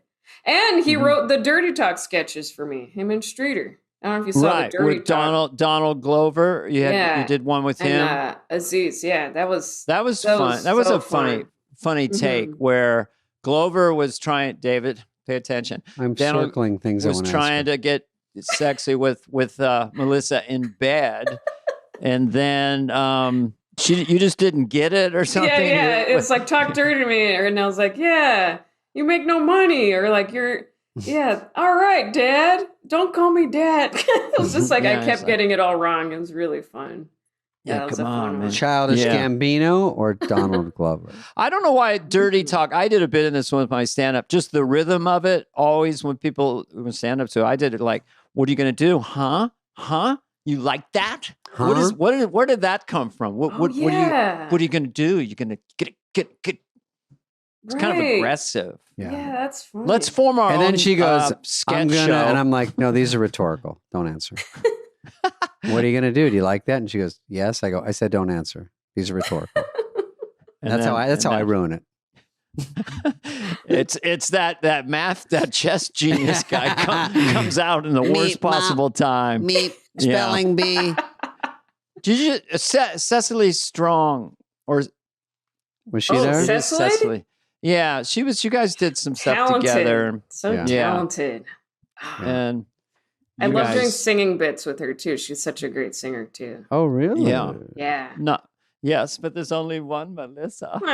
Sorry, you do sing great. There's a new sheriff in town, and she has a microphone. Runaway, pitchless singer. Pitchless? I don't know. I made that. I like that. Pitchless. You call me a bitch? Who's nicer, A.D. Bryant or Vanessa Bayer? Oh, man. You're both sweet. You're both sweet. Yeah, that's an answer. Who's nicer? No. Who could win in a fist fight? Pete Davidson or Leslie Jones? Leslie. Leslie, I know. We had Leslie on. She was she almost beat you up, Dana. Oh my God. The best. She beat me up through the Zoom. I actually was bruised. What about Owen Wilson? Hey, give us a little bit of Owen. Do you have a little one handy? Yeah, I'm right here. Yeah, it's great to be here. I feel like a fly on the wall most of my days. Yeah. Most of my days. See, the interesting thing about Melissa's is like you form your mouth to like how his mouth goes to get the sound. Yeah. You visually make your lower. Yeah. Are you the same Dana and David too? I know you do impressions. Oh yeah. But do you like see their face on your face? Does that happen? For me, that's how I feel. I guess so. I mean, yeah. I don't know. I've never really practiced in the mirror much. Yeah. I just sort of like, but if you take on the persona, like when I was doing Carson, I just automatically, I didn't have to look in the mirror. It just was. Oh yeah. No, you could feel it. Yeah. Just so the eyes. I picture them in my head, their face and what they're doing. And I just try to talk like them and get it close with that is, but my face is probably doing what I think they're doing just naturally. Yeah. That's what happens. I think that's what happens to everybody. I did Owen once. I don't even do Owen that well, but when I hosted, they assigned me Owen. So it was more of a funny look. And I love Owen. We just had Luke on this, and Luke sounds a lot like Owen. Mm-hmm. It's almost just a different tone, but it's that same cadence. It's kind of slowly talking. Yeah. Maybe enunciating. Right, Dana? It was kind of like that. Luke was hilarious. Yeah, I mean, I actually coincidentally had dinner with Owen once with Lorne Michaels and then once with Kevin Nealon, and it came up in conversation, and he didn't like when people did him, and so I said, okay, I won't do you, Yeah, I remember he hosted, and I asked him if we could do the Owen impression together, and he was like, I feel like it's done. I feel like it's over, He didn't want to do I like sad Owen. Like, it's over. I got a couple. I saw you doing on one of the clips I was watching, doing like sort of quick impressions. Maybe it was part of the TED Talk. I'm not sure, but you were doing just like, here's this person doing this. And I always love that technique. I do it too. It's just fun. Like, Yeah, like a quick one, like Kristen Wiig skydiving. I changed my mind. I'm scared. I'm scared. Who would do Kristen Wiig's That's great. voice, even though she's yeah. I remember having a bit. It's like Sandra Bullock if she knocked over a bunch of dominoes that were lined up in the room, and she just hits it and goes, no, no, no, no, no, no, no, no, no, and that's it. Because she always has a little breakdown like that in movies, It's funny because you got a picture like Kristen Wiig. Which Kristen Wiig? Because she does impressions. She plays different characters. Yeah. So what's the one that makes sense, that resonates? And that one did resonate with me at least. The announcement of the premise is funny to me. Yeah, you get a laugh in on other that. words, you saying this person doing this person's already funny. Like this is you ever have bits in your act that get a laugh that you feel it doesn't deserve that big a laugh? You're like, I do John Travolta going way back. John Travolta as a 15th century astronomer. So already it's like, what? Yeah, it's already good. And he's setup. like, I don't know. I think the earth could be round or some shit, And the laugh is so much bigger. It's like kind of quasi bad comedy is sometimes the best comedy. I think it's true though, because you don't want to overthink it. I get caught in that loop of overthinking bits, and I'm like, no, the dumber the better. Yeah, and for me too, I have more fun. Like Go ahead. Oh no, I had this bit. I like when it does personally connect to me a little bit, so there is some grounding. But I was at this new bit of it's dumb, but it makes me laugh. It's like, because I do vocal warm-ups before my shows because I sing a lot. And there was a couple weeks ago, I was in the green room and I was practicing. I was getting high up there, I was ooh, ooh, and I was getting high, and I got so high that I farted. and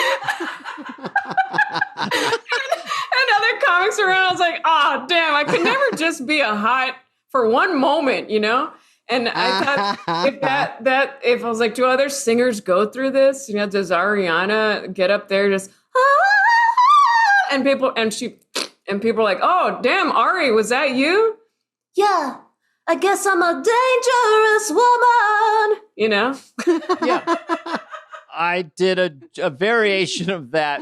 The idea is that someone is at the peak of their ego and power, and they're really doing fantastic. And then the chair is pulled out. Yeah. I did a kids movie called Master of Disguise, and I remember. They said you have to have a fart joke. So I came up with I love fart jokes. that thing. A big, big, big laugh. What was it? Walk us through it. Whenever the bad guy would laugh and he'd be with someone, he'd be like, and then there would be 10 seconds of silence. Just nothing. And it was all about the silence. Yeah, the plan is working.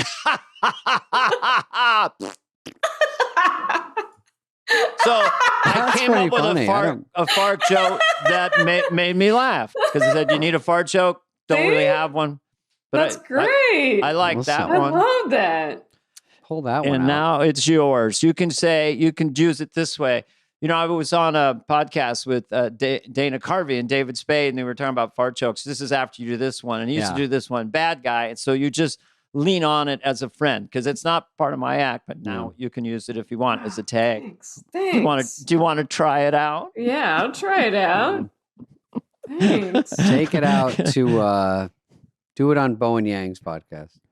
Do it on Bo. Was he there when you were there? Mm-hmm. Oh my God. That's a fat cast. In 2022, and then you, by the way, you did SNL during the pandemic, which, and then was that the beginning of the end? Yeah, that was challenging. But there was one night I had, because remember the video game? I don't know if you play games, but Animal Crossing was a big game during the pandemic, and so I was playing. I've been a longtime fan of that game, and Mikey Day and I made a sketch where. We're playing online, our characters in my town, and everyone wants me to die from COVID in the game. And he did such a good job with, that's the thing, he's just so good at the timing and the jokes. And I owe a lot of thanks to him for helping me so much. Especially during that was I didn't impossible. come from sketch writing. So and are you guys you were stand-up? I was just huh? the first time I did a sketch like on a stage like that was at Saturday Night Live when I got the show. So I didn't. Same with David, all stand-ups. Yeah. So that's where it was always such a struggle to write. I was like, I don't know how. It's hard to But I write. eventually learned by observing and you know how other people do it. But it's like people like Heidi that came from like she arrived there and just wrote 3 in one night. I was like, but she came from that training from ground. It was just really I was like, damn, And they come in with a lot of sketches that they did in the ground. Yeah, they So got it's like lots of works already. literally ready for television. Yeah. Yeah. So that's do you pretty have to work cool. on it? Cheating. No, I had it from the. What about Miley Cyrus? Have you ever seen her sing in real life?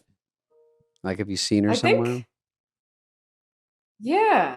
I think at the show she Oh, was she on? Hey. I love. She's so good. Oh yeah, really is. Man. I a wrecking ball. Wasn't she on a wrecking ball at one point or somewhere? Oh yeah. Yeah, that was a big one. I'm coming like a wrecking ball. That one? Yeah. Yeah. What about when she did?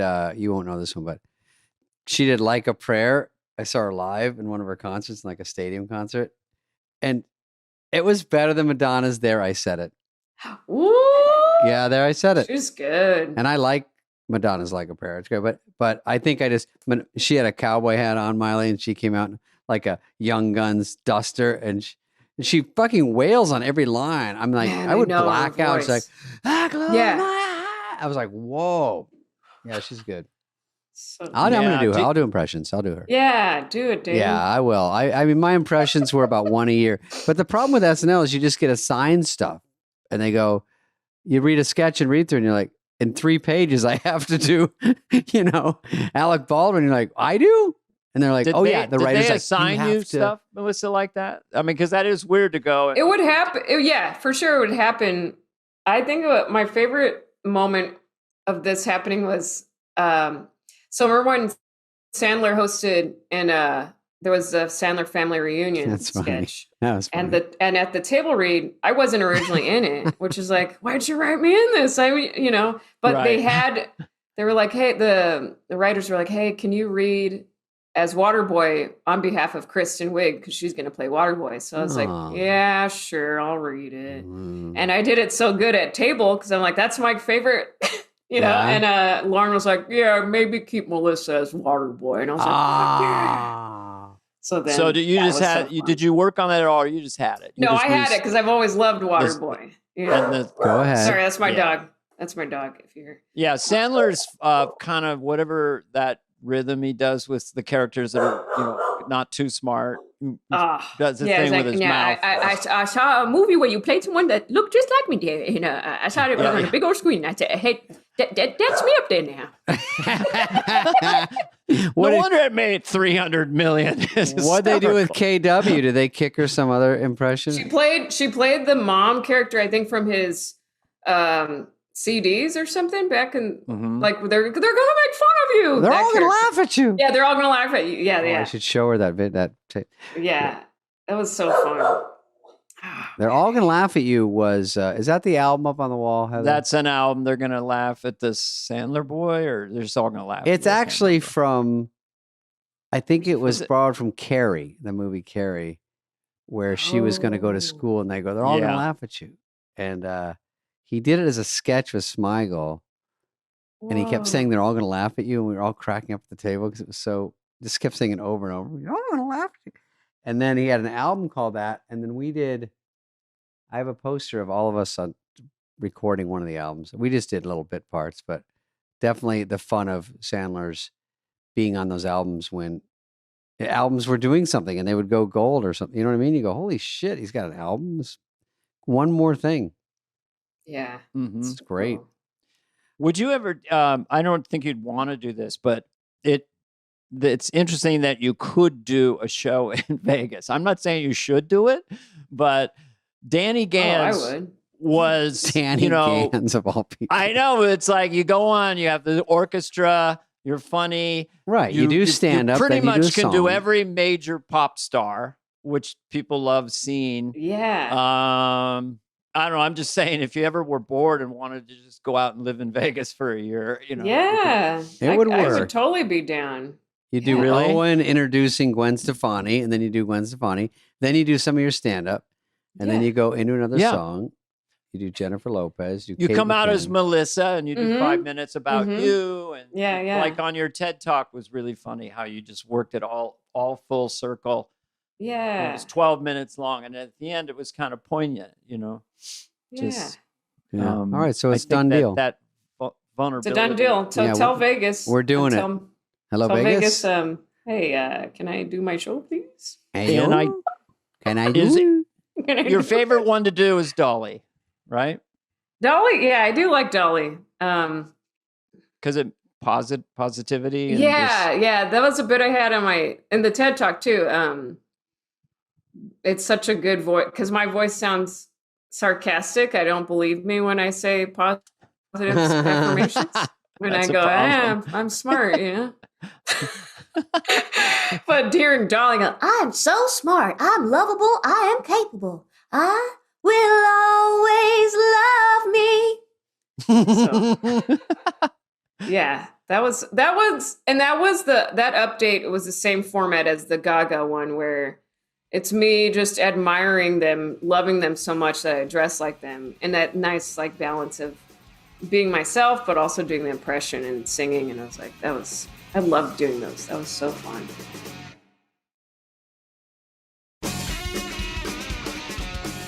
I heard, I don't know, we're not going to tie you up forever, but I heard Gaga on a show, maybe it was Stern, and she was doing Edge of Glory.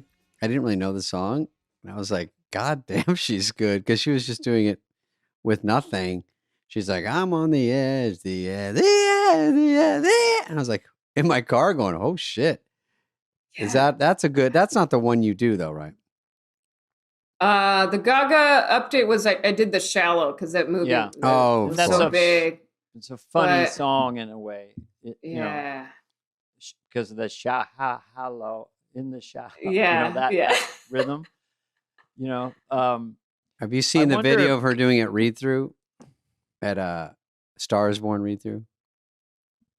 Wait. She's doing it with the whole cast is doing a read through, and I did see that. She's by Bradley Cooper, and she sings it, and everyone's like, "Holy shit!" Whoa, the chemistry. I did a cheesy stand-up bit about that because I frequently Mike Myers was at the Oscars that year, wanted me to come.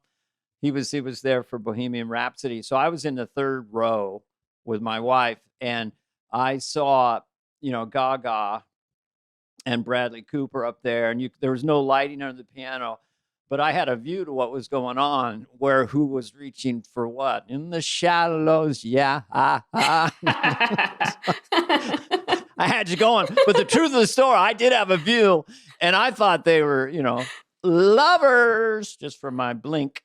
I know. It's pretty hot stuff. So you just quickly, not to, you said that you had panic attacks. So we've had on the show, Bill Hader, well, I was surprised, just said really intense panic attacks, like crazy.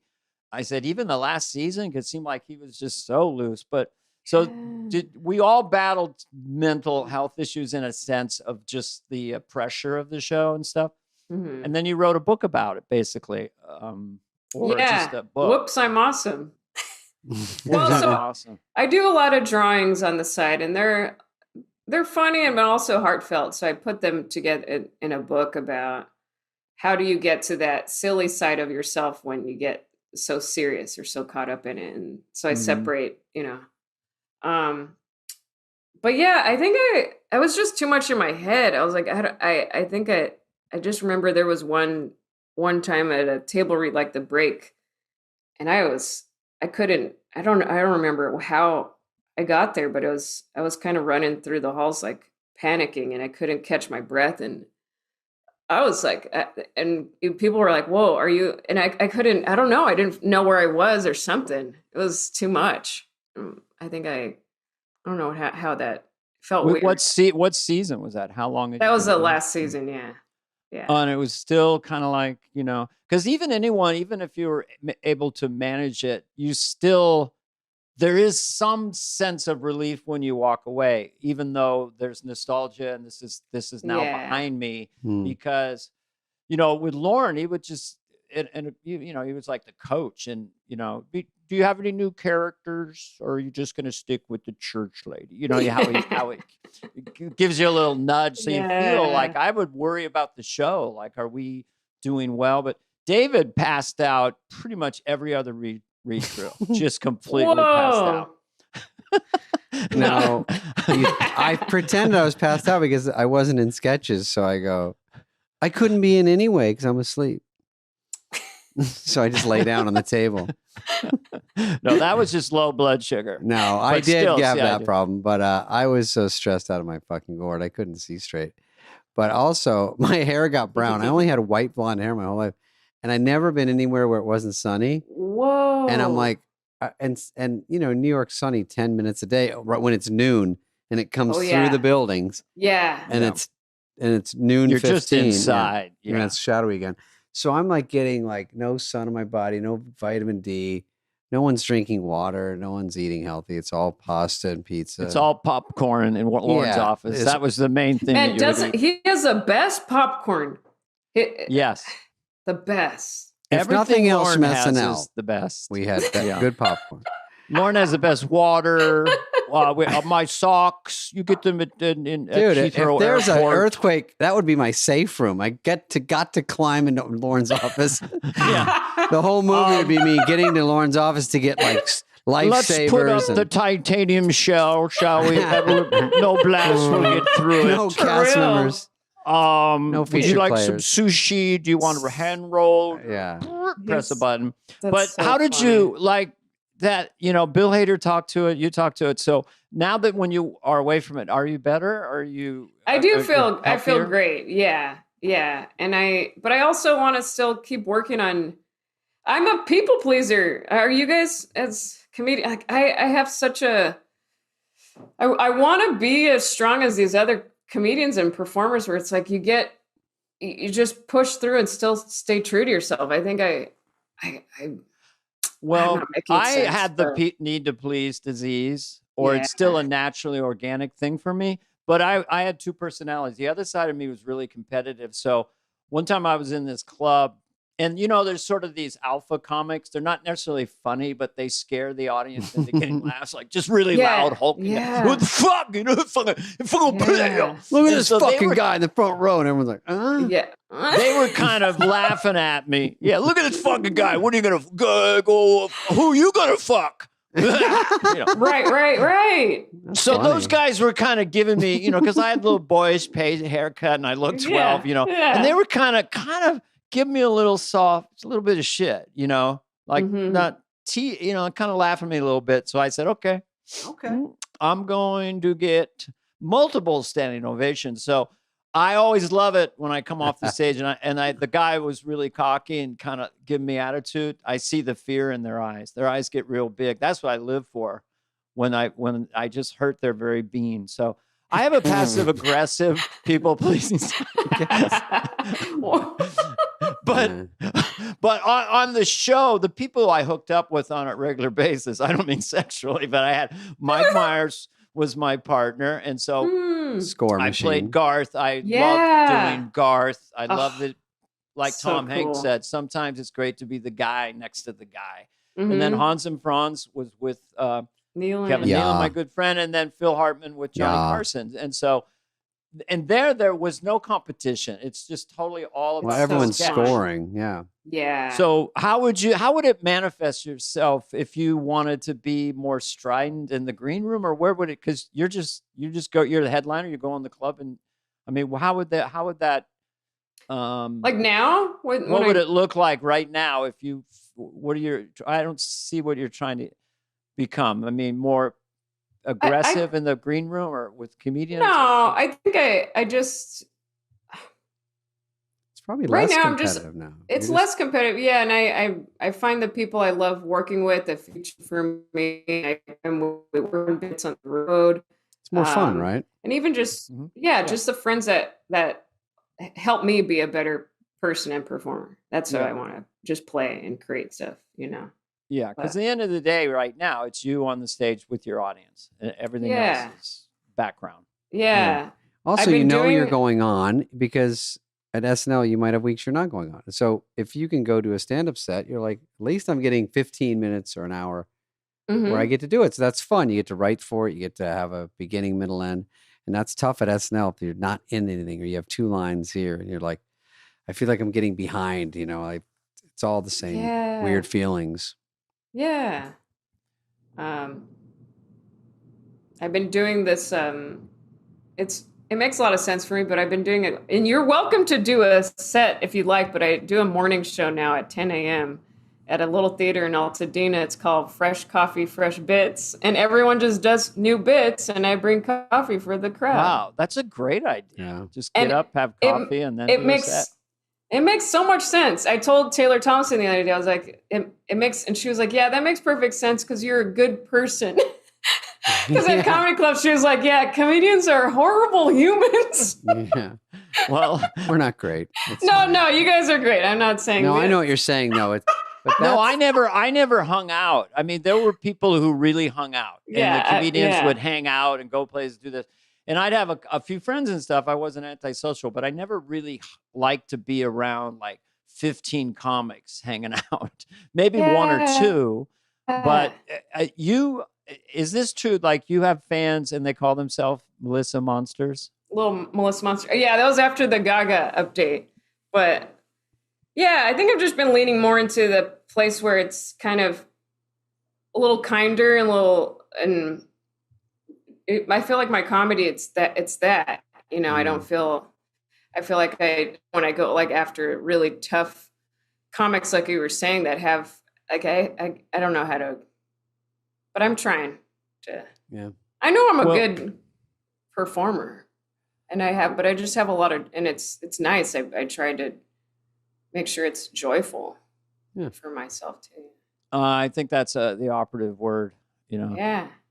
And you have a lot of, well, this sounds militaristic, but you have a lot of weapons. I mean, the way you can throw your voice around instantly.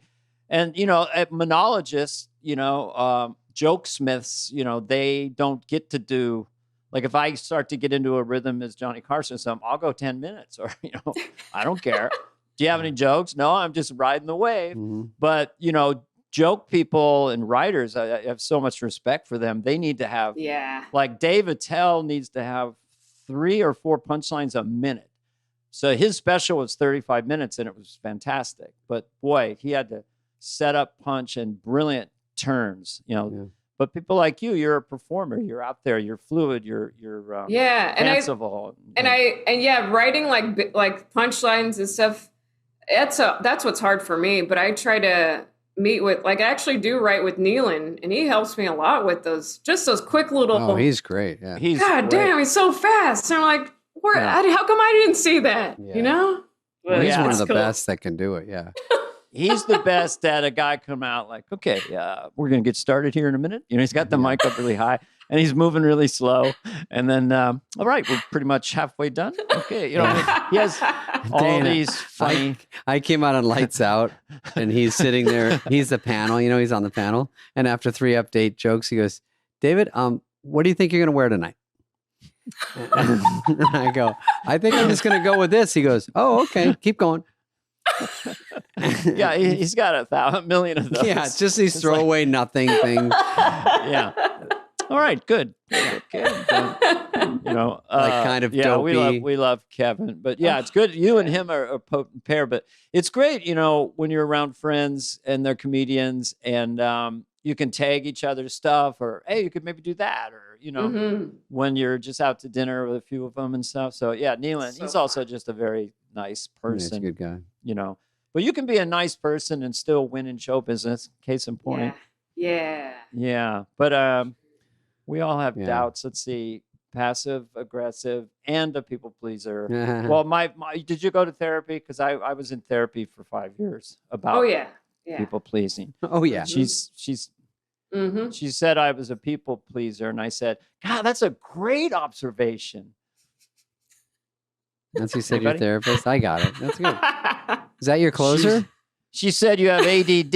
She said you have ADD. I go, look, a butterfly. I got to tie my shoe. What'd you say? Oh boy. She said I was passive aggressive. I said, well, you've known me for a couple weeks. I've known me for 60 years, but you're probably right. Chunk. Anybody? Is this on? It's turned into a chunk, Melissa. No, I know. I see. Now I think I got distracted because David, where are you? I'm in a cell. This is. No, I'm just looking at the skateboards, and then there's like little nails on the wall. Were you hanging something there before? Yes. Good on God, the Columbo. Good This is dark green, but it looks light green, and we're having a problem with that. And then people at home can turn off the show now. But also, I had, what was up there? It was that picture. Well, anyway, I had a picture up there, but it reflected too much. And then it was a big thing. And then I said, why not just more me and less background goofiness? Yeah. So Well, if you move your laptop down, will you be more centered in the frame, or Greg crops No, I go it? like this. There's Bruce Lee, of course, on a skateboard. And Because Melissa has a really nice tight frame. Well, she knows what she's doing. I'm new at this. Sorry about the scruff. 200 shows in. Don't be jealous. It's Jesus. for the ladies. I look blurry too. Everything's gone wrong on my end. I'm going to jump off. Melissa, thank you. It was great talking to you. Thank you, guys. This is Congratulations on your 6 years on SNL. Honestly, thank you. Only on that. Congratulations on your 6 years. Well, and then the rest of your life. I see Melissa at the Improv sometimes, and I followed her last time. Yeah. Remember? See, this shit's happening out there, Dana. I love it. We're out there fist bumping. Great trying to catch the wind of the arts, in essence, is that you're always trying to write your best bit, have your best show, and that never ends. And that's why you can't ever climb Comedy Mountain and get to the very top. So it's this elusive, cool thing, and you seem to be on that journey. Yeah. Ladies and gentlemen, just trying to find, here's my skill set, here's who I am, and I can go anywhere I want with my audience. So anything positive to end with, David, or are you going to go out cranky? No, she's tired. I'm cranky, yes. And I'm gunning in here with the interior decorator. We're going to move the nail. You need to make sure you eat. I'm going to move the nails around and put them in different spots. I didn't mean to. It looks fine. You could keep it. Okay. That skateboard says Jack Spade. That was my brother's company. Okay, well, I'll write you an email with the rest of this. You guys, thank you so much. Enjoyed this so much. Thank you, Melissa. Bye, Melissa. Thank you, guys. Thank All you. right. Have a good day. Bye. Hola. This has been a presentation of Odyssey. Please follow, subscribe, leave a like, a review, all the stuff. Smash that button, whatever it is, wherever you get your podcasts. Fly on the Wall is executive produced by Dana Carvey and David Spade, Jenna Weiss Berman of Odyssey, and Heather Santoro. The show's lead producer is Greg Holtzman.